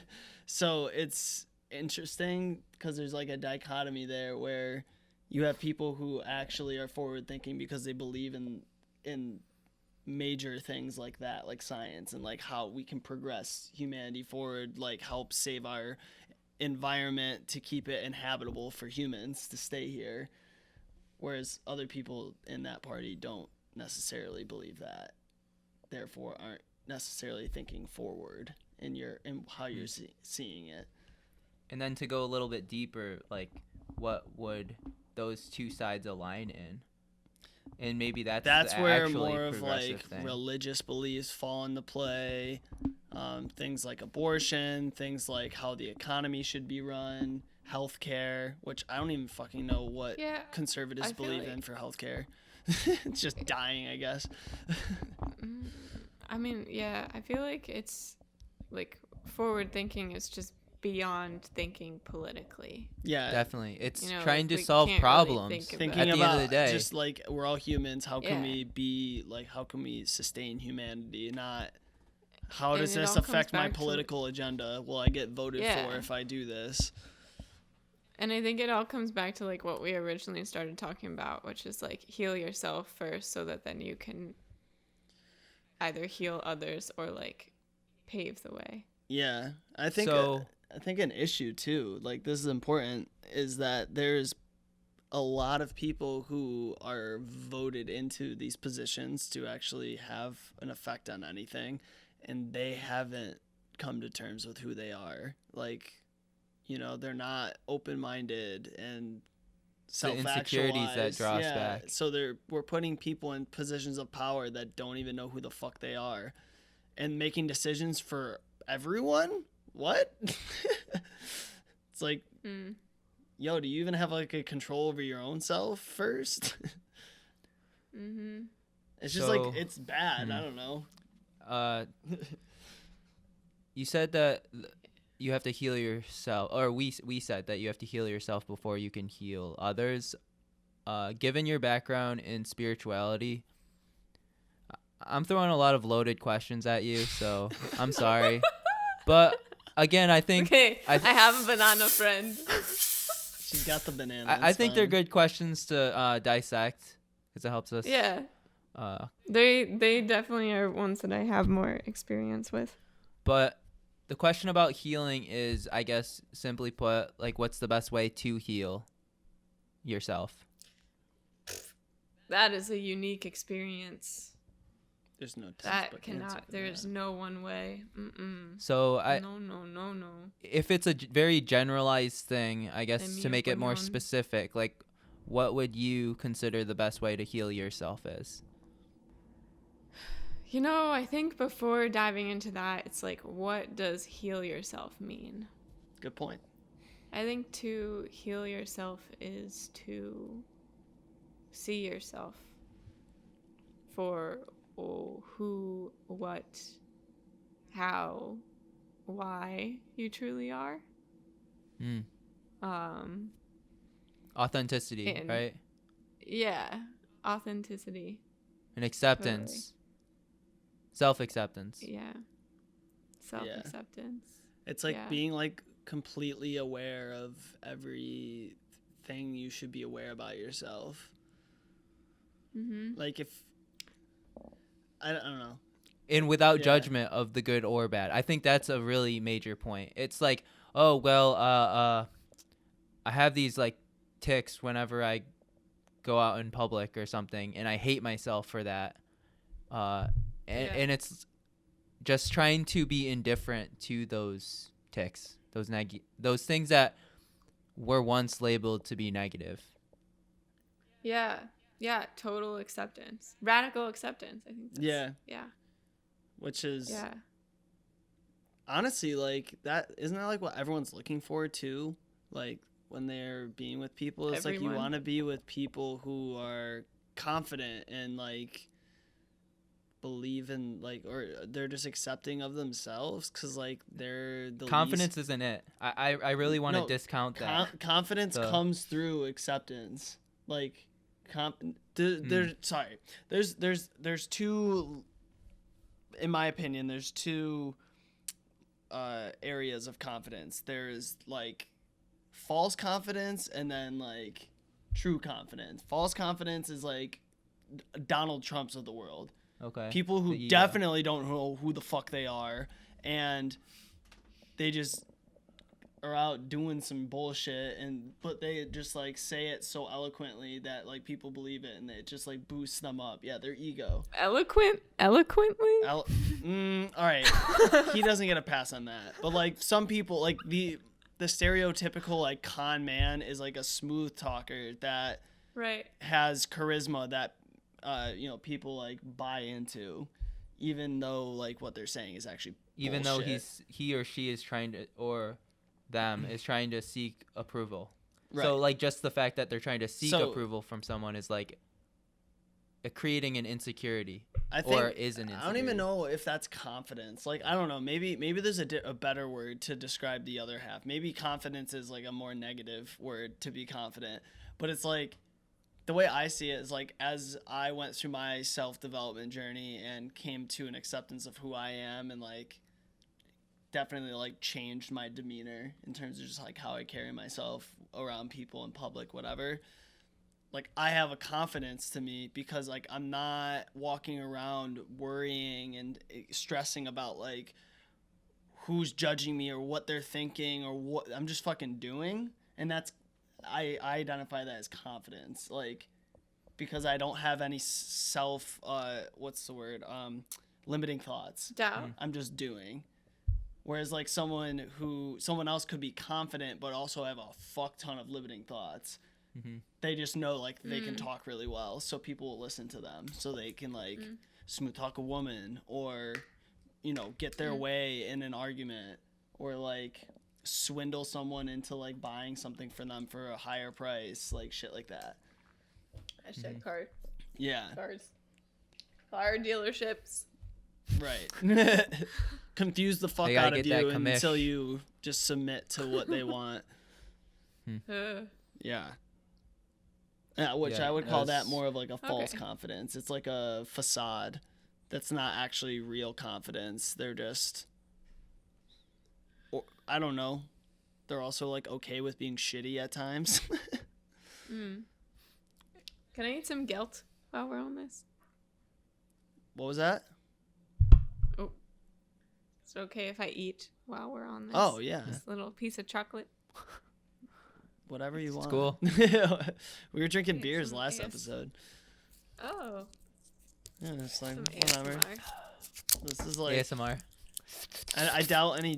Yeah, I don't know. Whatever.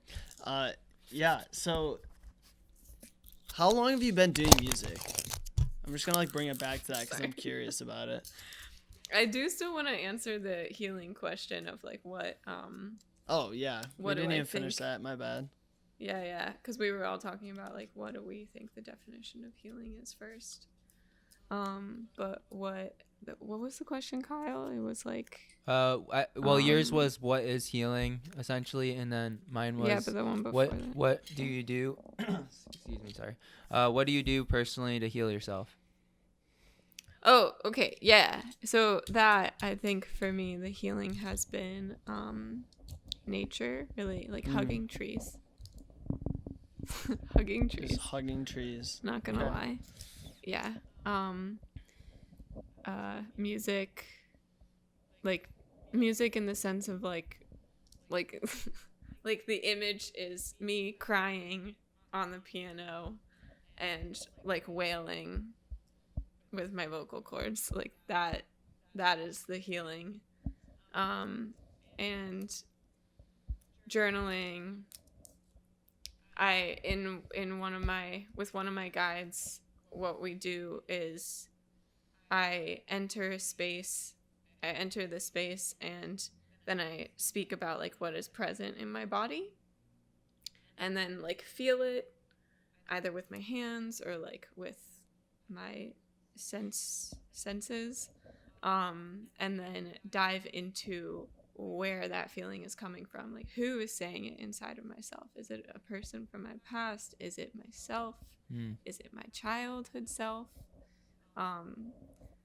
And then like having a conversation with that version of myself, or that voice in the present day, and also inviting like higher self to speak as well, which higher self is pretty similar to like who is here right now.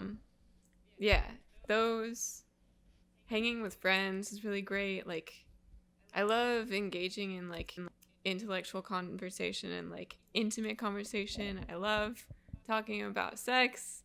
I like that's honestly healing for me, just because I think for so many years that was taboo. But now I see like there is empowerment in it, and it is an innate part of our human existence that that is empowering to talk about. Mm-hmm. And it doesn't have to be like scary and stuff. Yeah, what else? Writing. Yeah, writing.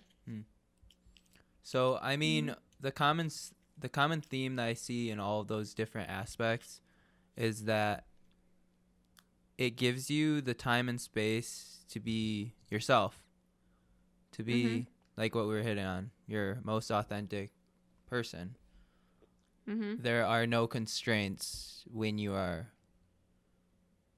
practicing these acts of like tree hugging, wailing on the piano, writing, journaling. You can say and do and be whoever you want to be. Yeah. So I guess What does with it that look like for said, is how can we heal humanity, or no? How can we heal Syracuse, or how can we heal our family? And I think, yeah, a lot of it does go back to the acceptance. Like, and it's hard to accept others unless we first accept ourselves, kind of thing. Yeah. So I think also, yeah.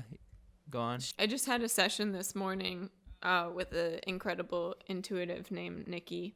Like, music and singing can be a form of healing for other people. I personally hope that the songs that I create and the melodies that I create can be a place where somebody can experience healing for themselves. Like, that example is something that can be, like, for you all, you are healing other people and whoever listens to these by having podcasts, you know, like, that's allowing a space for somebody to be their most authentic self, which then is going to carry on to whoever their fans are, or like whoever is following them, whoever is following you. In all the things that you do, you're healing people. And it's, I think, about being intentional about it. Like when you listen to our podcast, that's what people expect. And so it's creating an expectation, but that expectation isn't limiting anyone. It's actually empowering people. And I didn't really think of that until just now. Yeah. So you can't you can have expectations. It's just about having the correct expectation, which is what does an that mean? expectation of empowerment. empowerment. Correct expectation. What is a correct expectation? Like, Andy? just like if you want like an environment, it's functional like on all like levels with everyone involved. Is if the expectation is that freedom, just like it's expected that like I'm going to talk about my experience, you're going to talk about you, and you're not going to fucking conform how you're saying shit about yourself because our audience can only handle X, Y, and Z. It's like, nah. This is just open source. You say whatever the fuck you want. There's no censoring. There you go. No censorship. It's just raw, real takes on like shit that's happening. That's the expectation. Yeah, there's definitely been moments throughout this podcast that I'm like, oh my gosh, when people watch this, they gonna see the real me. Oh, like that's the thing. You know, like that's okay. Kyle and I are very just like open book about our beliefs on shit and whatever. And I don't like. I am only if people are listening. Yes, I on the other hand, I don't care. Like I just am open to everyone. Whatever it'll probably get me in trouble eventually, but like.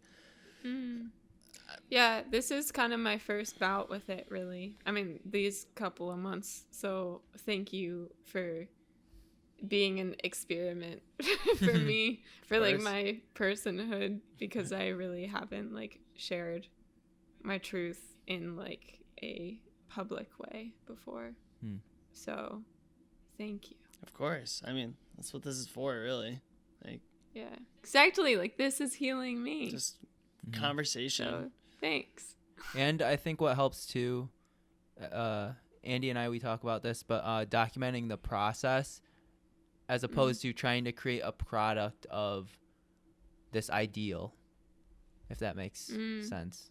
Yeah, of like, do you mean like kind of coming in believing like, oh, like I'm gonna share my truth and it has to be perfect, but it doesn't. Yes. Because the process is just putting whatever comes naturally out there, and if like you mess up, that's fine. Yeah. So this really blends well with what we're doing with our music production. I started doing it. Well, Kyle was doing it too, but like we were both simultaneously just like anytime we like finished a song, even if it wasn't necessarily a masterpiece, we would like, if we felt content in the moment based on like where our experience has gotten us and like we can't really get much farther with it, to just finish, like bounce the song and post it. Like, fuck it. The next song I make is going to be a degree better. So I want people to see what the process was to take me from a nobody to a somebody with my music or with our music. Yeah. Plus that like builds like a sense of like Well, you are always a somebody also. True. But I mean like in the sense that like people listen to your from people don't know your music exists to like holy shit. And I feel like a great way to capture that audience is by letting them see like the raw authenticity of like your artistic ability, and like what was like, and not deleting it, all the history that you're building up. Like I have friends who've been producing since they were like in middle school, and they have so many just fucking amazing songs sitting on their laptop that nobody can enjoy because they're too like prideful to release it. Like, oh, I made that like 10 years ago, like no one would ever like it, I can't post it. And it's like, why, dude? You just showed it to me and it's fucking awesome. Why aren't you posting that? Like, you should share that. Share your truth with people, because like just because you don't think it's a hit, I think it's a hit. Like put that shit out there. You know? Yeah. It's like that's just a limiting belief though. Like, oh, that was when I was just starting out. It's not good enough to be posted out on the internet. Says who? Like, what's the standard? Some fucking person said so. Who fucking cares? And there's a lot of songs that are literally like 3-chord progressions with a little chime in the back, and they're fucking bangers. Yeah. It's just like so raw and authentic. It's good. Yeah, I just learned that Fallen by Alicia Keys is 2 chords. Jeez. That's the thing. Like, I think, especially with music, that it's very easy for people to mentally overcomplicate what it really can be. Yeah. Like you don't That's have been- to make a full-blown like movie score when you're making a song. Totally. And It's all about the process. Yeah. and in terms of like what your initiative is with like linking the divine with music, I think this kind of piggybacks off of your idea with that, with like filming the process and just being raw with your artistic expression brings a sense of divine to it and spirituality. Yeah. Yeah. Mm. So Yeah. so you're saying that you're gonna have an album or EP Yes. or whatever you want to call it by 2022. That's kind of like the time frame you're looking Yeah. at. And I wonder, because since in this past month, just songs have been falling out of me, if that might be my second album. But I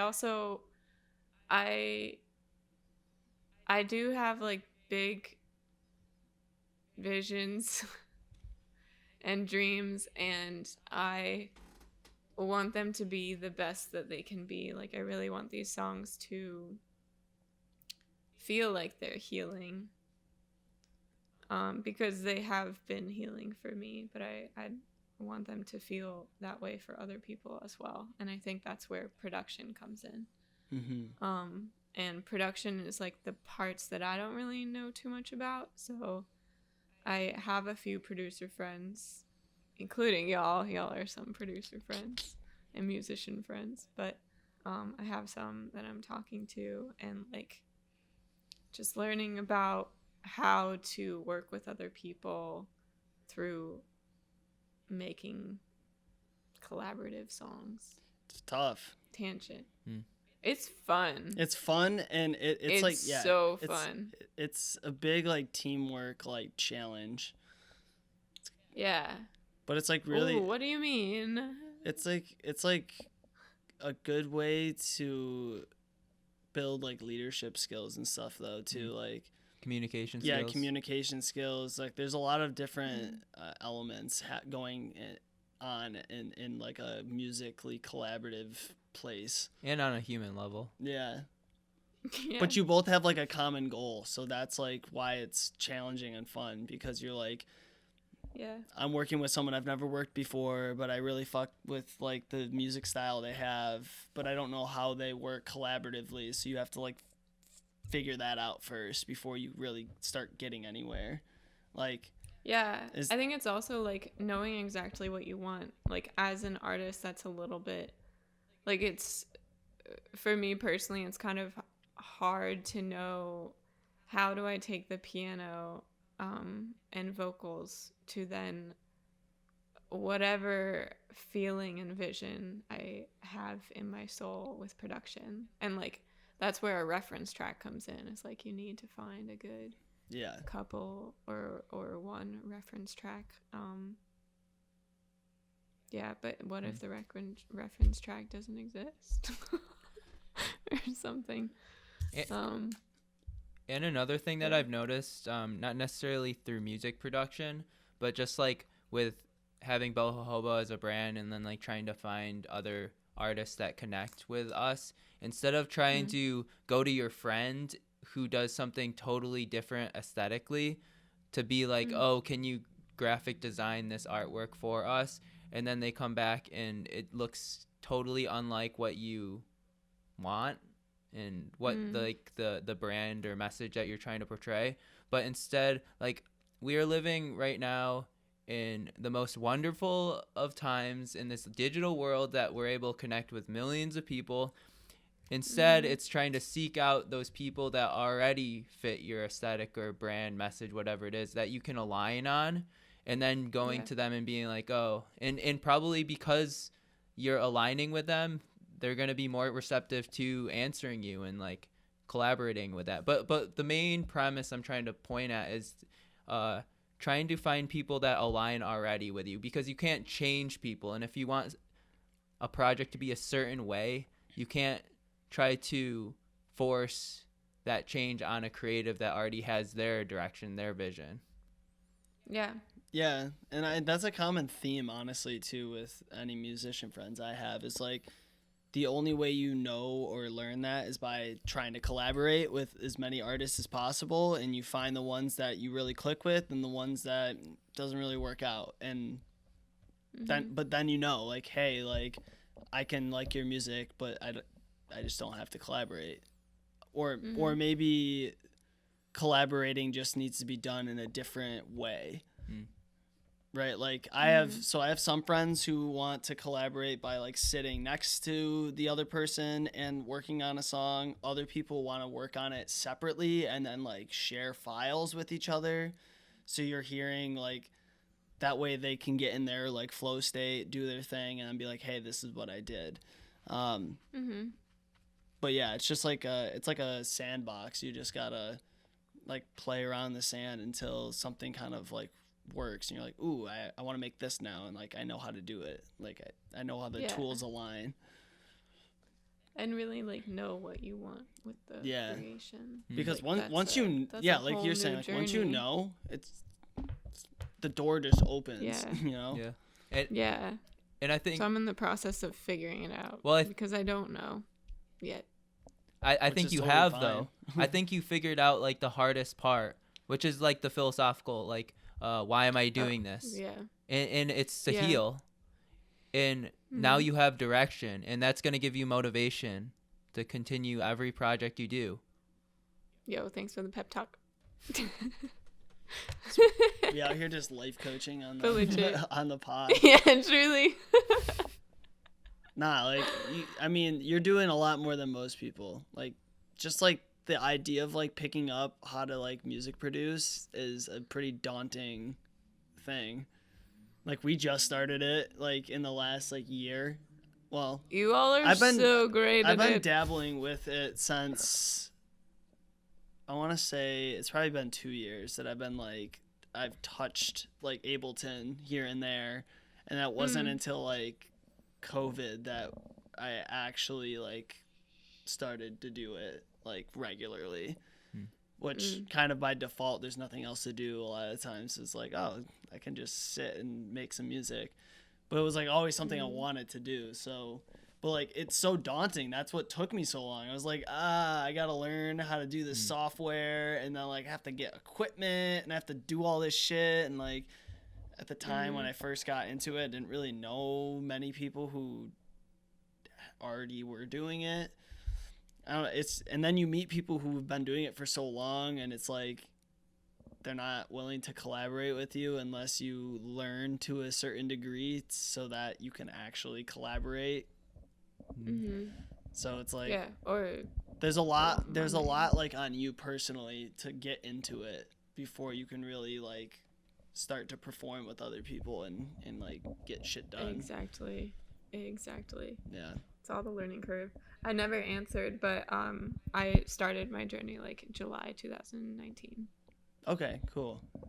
Like so has music been like a part of you just like your whole life, and you just like always wanted to do this, or was it kind of like an epiphany moment? Yeah, no, when I remember, well, I found some recordings when I was a kid, when I was a baby, playing the harmonica. Nice. Which are really fun, so it makes me like kind of believe like it's always been there. And I remember this moment when I was in my great grandma's house in my grandma's room, who I never met, unfortunately, because she died very young from cancer. I wrote a song about a crow eating a heart.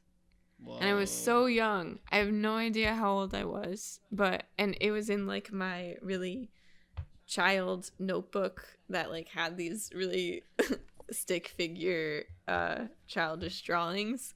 So it was a very young time. And that was like the first time that I remember like writing a song.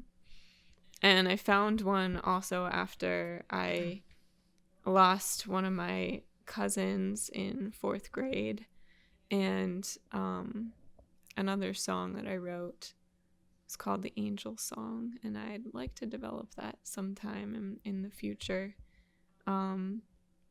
But other than that, like I'd been in choir and I'd been like throughout my life, but never like full on. When I was in high school, there was an experience where I just didn't really I didn't get accepted in the choir and stuff, and then I stopped singing for like 6 years after that or something. Damn. And went more into film. So yeah, it's been a part of me So many years, but not like the what's it called? My brain is starting to collapse a little bit, FYI. So words not flowing very well. No, yeah, that's we're good. just a little over 2 hours. So Okay. Damn. we're at the milestone. Before you ask your question, only because like I don't know if what you're gonna ask is gonna divert from this. What was the moment that you were like, all right, I'm gonna start going down this like more seriously? Legit, I think it was the car crash. It was that, and also I performed on a stage in front of 300 people, and I felt like myself. Like alone, like it was just you on the stage. No, it was with a band. I did the Berkeley Valencia program for performance. It's like a summer performance program. That's why I went to Spain in the first place, and it was in Spain, in Valencia. I stayed with my family there, and I was on a stage with 3 other women singers, and then a band of many different people from all over the world. And we did 3 songs. We did Back Pocket by put it in your pocket, put it in your pocket. Wolfpack. Ooh, By nice. Wolfpack. Okay. We did a Stevie Wonder song, and we did I forget the last song. We did 3 songs, and just like on that stage leading up to it, I was really nervous. It was actually the anniversary of my uncle's murder and when my mom was put into the prison, so it was a pretty emotional day. Wow. But then that was also a very spiritual moment for me, because I just like kind of felt like I was honoring him since he was a musician, and I really felt connected to him. And for my solo for Back Pocket, I reached the notes and I wailed, and it was like the first time that I'd really done that openly in front of all of the people, like all of the band and all of the people in the audience, and it just cemented it. And my like family members were in the front row, and they just like saw me, and like they also were like they saw me in the sense of like, oh yeah, you have to do this. And then my friends in the audience, they also saw me, and they were like, oh yeah, you have to do this. That's awesome. It's definitely great too it's that when good shit. you're like your tight like support people are very there for you and like encouraging. Mm-hmm. Yeah, it's ideal. And these people, like, I met them 2 weeks prior. Like, there's something about music that you can bond with people extremely fast. Oh yeah. And I think it's because it's so ethereal and emotional, and like it really just connects to our inner truths. Mm-hmm. Yeah, it's very well said. Thanks. So you can ask your question now. I just wanted to Thanks. finish that. Yeah, okay, so you have background in film and also Yeah. as a musician, and like the collaborative process of music production. Do you see any like crossovers or like some common themes? And then Totally. like what are them? Well, film is a lot more involved. um, oh, huh. I mean, I think communication is the biggest crossover. Like, it's definitely needed. And having a vision is also a big one of, like, you gotta know what you want to make, or else you're just gonna talk in circles. Film is a lot more people, and I mean, I've worked on sets with like No Nuts was with 50. I think it was between 25 and 50 people total, so it was a lot of beings. And with music, it's like not, or it doesn't have to be. At least right now in my stage, it is no more than 4 people. Eventually, maybe it'll be more. But yeah, I don't know. Are there any like themes coming up, like specific things that are coming up for you that you're curious about of crossover? I guess the reason why I ask is this might be like more for my personal understanding. Bring it on. But like trying to create like a framework where all artists can like come to agreement on and be like, oh yeah, that's the way, or like that's a process that we can all like relate on. So like one of the themes being creating a vision, like the goal setting, communication. So it's all trying to tie in the whole idea of like togetherness. Like we were talking about left and right, how can they come together? This in this aspect, it would be like, how can all artists kind of come together and come to an understanding?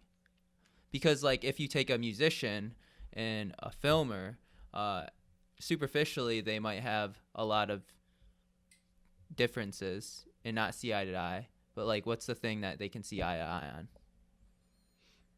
Okay. Yeah, I mean, I feel like film and music are just, they don't really exist without each other, especially in this day and age, because music, at least from a marketing standpoint, if it doesn't have music videos and if it like doesn't have lyric videos, it won't really go anywhere. Or if it's like not attached to a film, like, or a visual or of some sort. Yeah, a visual of some sort. People like are, that's how people that's are, where it like, goes. that's how Yeah. that's how our society is like adapted to that. Is like that's how you captured the attention of people. And like half the time they're watching the video first before they like turn the sound on, if you post it somewhere. Yeah, I mean, well, I think I'm going to actually devil's advocate myself because like Spotify, it still has songs without music videos. I just think that like they, like the ones that you look at a lot, like you get really intrigued and invested when there is a visual aspect. That's why like Spotify now has like those the video like the thingy portion of it. Yeah. Or like nice intro videos, you know.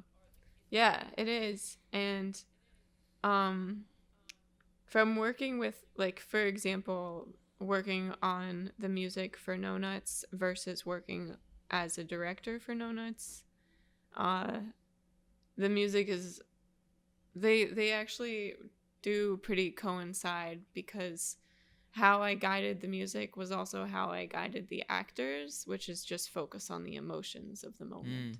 That's good insight. Well, you're cool. Being a director of people as opposed to being a composer of music is very similar. Like you're conducting, that makes sense, a sound or an action to be done in a specific way. Based trying on to make someone feel a certain way. Yeah, like you're trying to weave a narrative through sound or action. Okay, yeah, so like verse, chorus, like verse, you're trying to create tension in that. And then chorus is like the resolution that you kind of always can come back to and feel a sense of relief. and having that like dichotomy of the two. Same thing with film, like keeping people on the edge of their seats and stuff. Yeah. Because, like, if There's that you need for start the release. film or the song with the resolution, then there's just no satisfaction. It's Yeah. just There- like There's always a problem to yeah, start with, and that grips you. right. And same thing with music, like that verse, create tension, create the story, give context. Yeah. What if all songs were built backwards? Whoa. So it you don't start with that's- you just always start with the chorus. Let's do it. I actually do that with some of my songs. Like I obviously know like songs where that is common, but like it would just be funny if like every song started with just the drop. It's like the breakdown is how it starts, and then the rest of the song kind of happens afterwards. You're like, what? I mean, that's the beauty of like art and music too. But is you can do that. Definitely can Yeah, and that's a happen. thing. Yeah. No rules. Yeah, I mean, anyone who says there is rules, like, oh, well, you can't do that, it's like, says who? There's always some weird niche on Reddit that'll listen to your shit. So like, Go heal, person. you know, you just throw it out into the ether. Someone will find it. Yeah, throw it onto the ethers. She, Put some snow boots on. I don't know. Get a. Go to outer space. so outside of the music plan, are there any other plans you have kind of brewing for like, you know, the coming years? I know like For my life? everyone's just like excited to not be living in COVID, but I guess like I don't know, how much have you thought forward to like Yeah. after this shit's not happening? Also, how old Yeah. are you? She's 26. I am 26. 26 years Okay. old. Did you say that? Mm-hmm. But I'm bad I at am remembering. an older soul. Maybe I'm like 80 in soul years. Are y'all, how old are y'all? Same I age? just turned 25. 25. December 8th. Oh my god, babies. A whole like less than a year younger than you. Yeah, wow. My birthday's Get ready in for July. some crazy shit. Just kidding. I'm not kidding at all. Wait, what's your birthday? April 22nd, 1994. I'm trying to think. What does that I will not give you my social security. what's your sign? I'm a Taurus. Taurus. Grounded. Okay. Yes. Mm. I'm like Earth all the way. I'm Taurus sun, I am a Virgo moon, and I am a Capricorn rising. Nice. How about y'all? Cancer, Sun, and Taurus moon. Yeah. What's your So I'm like emotional, but like hard edged and rigid and like creative. I think that's where like, I don't know, abstract, like my water sign and the intuition, but it's like I have it in frameworks that are rigid and like practical. Do you know your rising sign or no? Is that the moon? No. So you have No. your sun, your moon, and then your rising. Your rising is the one that you project to the outside world. No. Okay. I don't remember. It's based on like location and time of birth. Okay. That determines your rising sign. You can find it out later. I was literally just looking at it a week ago, but I Ooh. didn't spend any time on the rising. There was enough information in the sun and moon, so I'll have to It's revisit. fun if you do want to dive into it. Yeah. How about you, Andy? I'm a Sagittarius sun, Cancer moon, and Sagittarius rising. Nice. This is your time. Yes, ma'am. I fully embrace the Sag life. Sag Because life. every time Adventure. I tell someone I'm a Sagittarius rising and sun, they're like, "Oh, yes you are." I was like,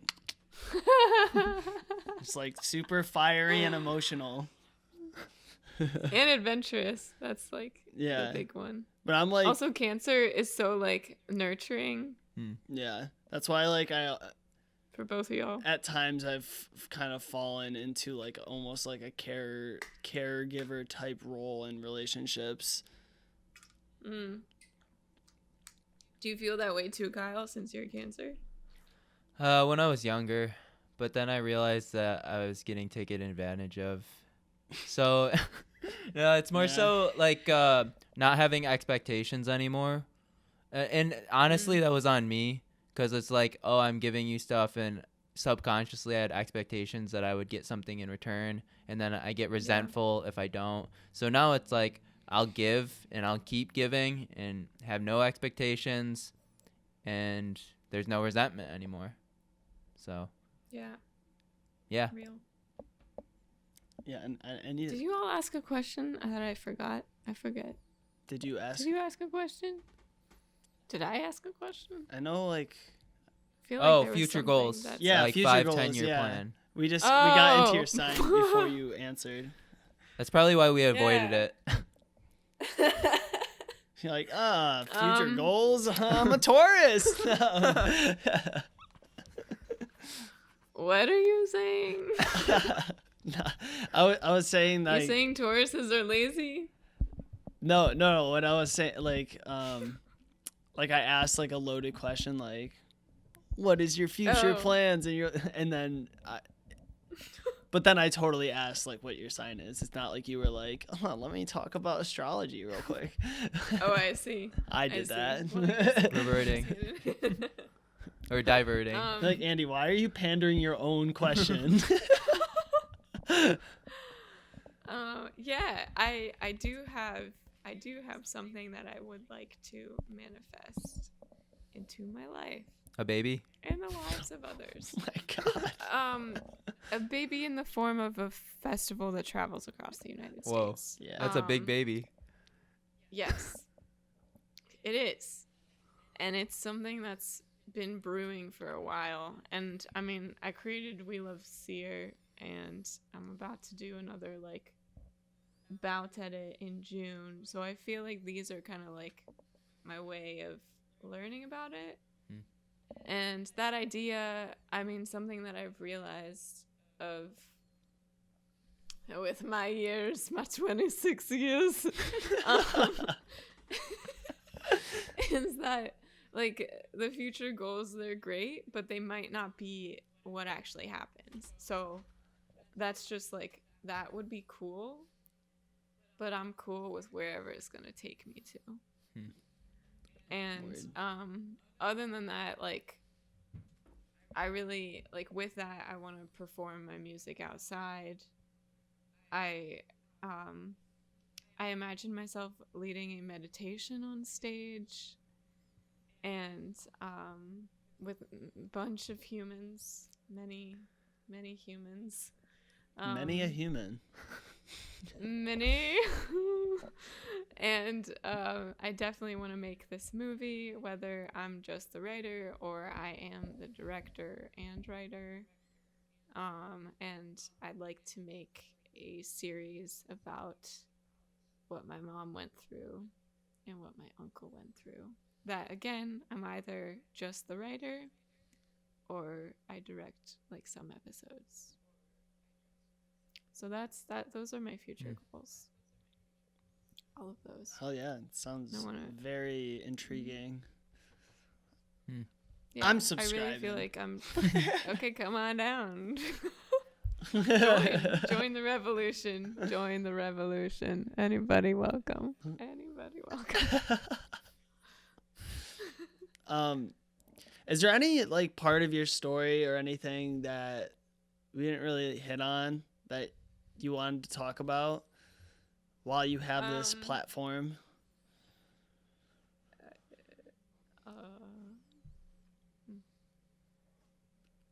Mental health. If we do a second round in the springtime, it might be a good time to talk about it more in depth. But I just that's where my core comes from as well, is like really believing that mental health is extremely important, and that we have to take care of ourselves, and a big part of that is how our mind is inside. And I think like that kind of goes on the healing that we've been talking about, but we haven't just outright said like mental health matters, and it does. Yeah, I think if anything, it's a component of that healing. Like that is a factor that needs to be healed, along with, you know, like what are you eating, the people you're hanging out with, yada yada, you know, so on and so forth. So Yada. yada yada. Yeah. No, yeah, definitely. It's very important. I mean, Kyle does that for a living, like mental health, helping people. So, Yo. yeah. Yeah, we could springtime. Yeah. If y'all are down, like talk specifics about like mental health stuff, because I'm also really intrigued about your job, Kyle. Yeah, definitely. I'll talk about it. And then by then I'll have also talked to Ophelia's place more in depth, and maybe be able to provide some resources for anybody who is struggling with an eating disorder. I think it's cool too, and we recently just did a podcast with someone we've already done a podcast with, but like the idea of like kind of setting this stage and like telling people like what you're up to and what you're trying to do, and then circling back to it in 5-6 months and kind of like seeing progress on things and talking about like new experiences in that time. Ooh, I definitely gave you the long-term goals. That stuff is not gonna happen. Oh, no. I'm not like you were saying, like 2022 for music. Like that's fine, but it's like I don't know, shit changes in that time, and truth kind of brings new things to talk about to the table.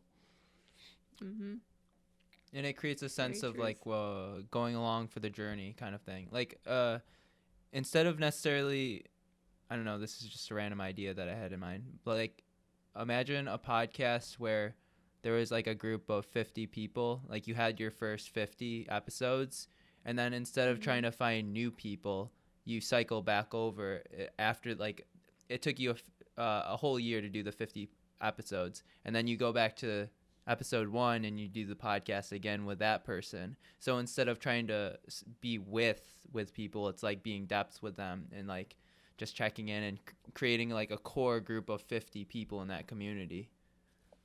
That's pretty cool.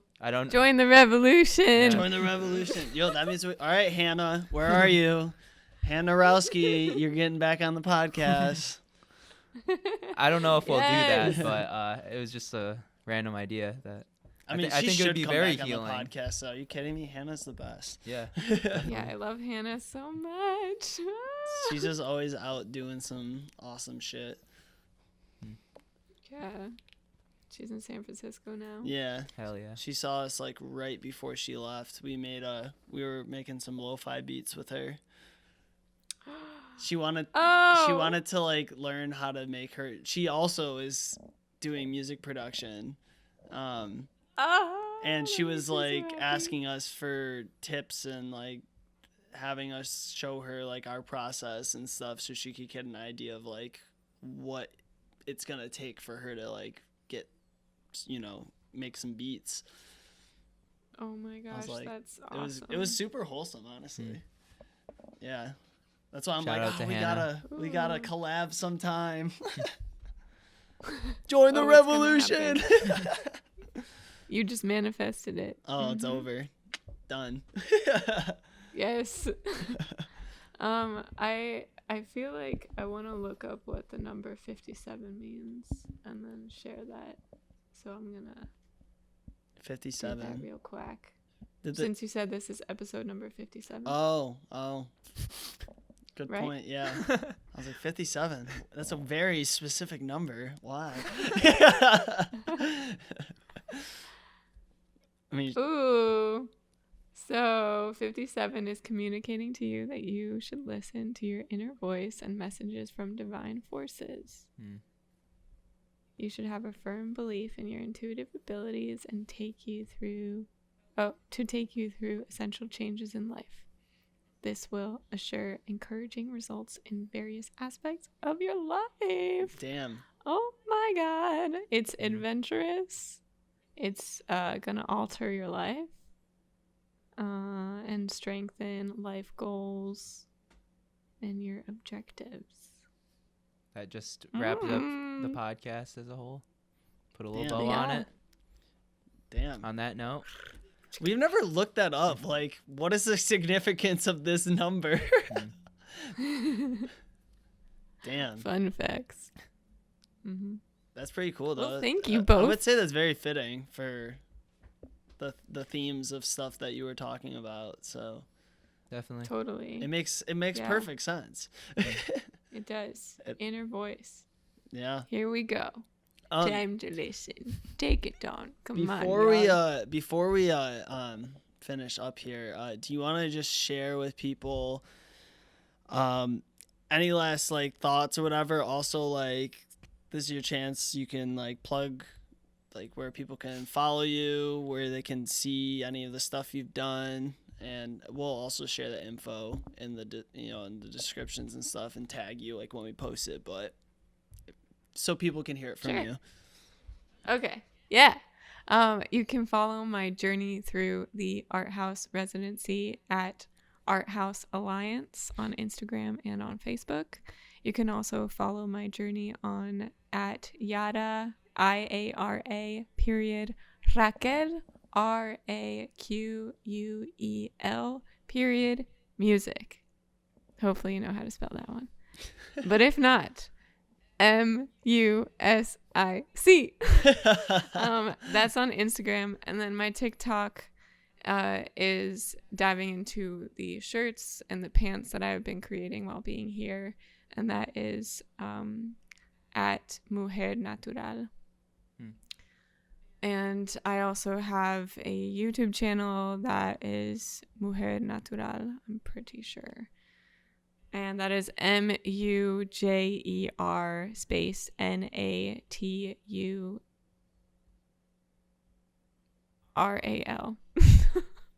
Yeah, and the stuff that I'm working on is I am putting together a website for creating for the shirts that I'm making and the pants, and they have like images like this. This is one I did today, so it's a little bit rough, but little faces of women, faces of the divine.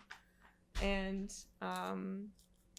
my music will be coming out probably in 2022, but if something does come out in 2021, it will either be under the name Iara Raquel or something else that I am not going to share yet. This will be a to be continued anyways, so it's fine. Truth. Still got to think about it. Hell yeah. Kyle, do you want to So we ask the final question after every podcast that we do. Have you listened to our podcast in the past?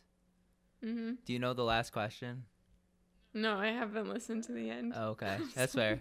But the last question is, what does it mean to be human? And the reason why we ask that is because we're all human on this podcast. And Woo! What's the thing that connects us all? Oh, man. The Deep Questions by Kyle. Wait, can you use that? Yes. Like, a deep question by Kyle. Every time you ask a deep question, it just frees everything. Welcome back to another segment of Deep Questions with Kyle. I love it. Oh, please do that. What does it mean to be human? Alive? Life. Yeah, it just being alive. I like it. That's the simplest. That's the simplest I can answer. Yeah. I'll take Sounds it. good. I'll take that answer. It's Glad to authentic. have you on the no podcast. one else has said it. Really? No one else has said alive. People get really deep with that, like their response. Oh. Yeah, that's the thing. It doesn't have to be deep. Yeah. It's just a question. But it is. We are alive. So That's a the kick. That is solution right a there. common trait of being human. You got to be alive to do it. We can all come together about being alive. And Yes. yes. Our hearts are pumping. Yo, one of these days we're actually gonna have to like pull all of the answers and like put them somewhere so we can like actually cold storage. compare like the themes. Ooh, like a shirt. Cause That'd be cool. some of them are like buy that. longer quotes. Oh, wow. Or more like maybe we would have to paraphrase like full on like discussions that have come out of it to like make Wow, it that's into cool. like a more concise thought, I guess. But yeah. I'm excited to respond in our follow-up. Just my brain. Oh, no. Yeah. Feeling I mean, what you said is true a little bit less alive. Oh no. Are we about to lose a human? Boom, No. boom. What? I'm kidding. It's just because I have to eat.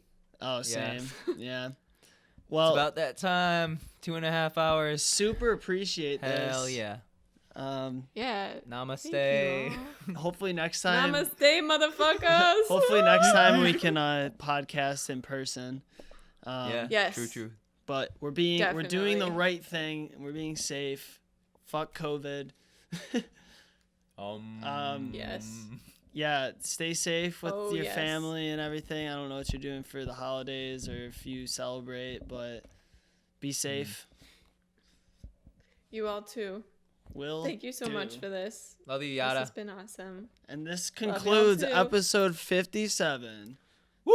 3, 2, 1. Follow your inner voice. We're all up. All right. On one. No, just kidding. After one. 3, 2, 1. Well, I hope you all enjoyed. That was fun for me. I hope it was fun for you. Be sure to follow Yada. You can find Yada's information in the description of this episode. Be sure to stay tuned for more episodes from Bindlism. We have been really ramping things up. As some of you may have noticed, we've been putting out podcasts every week now. Now that we have our new equipment, it's been making things a lot easier. So we're going to keep cranking on all things podcasts. If you haven't already, and maybe this is the first time you've listened to our podcast, be sure to subscribe. We are on Facebook, Twitter, Instagram at BOHO_HOBO_.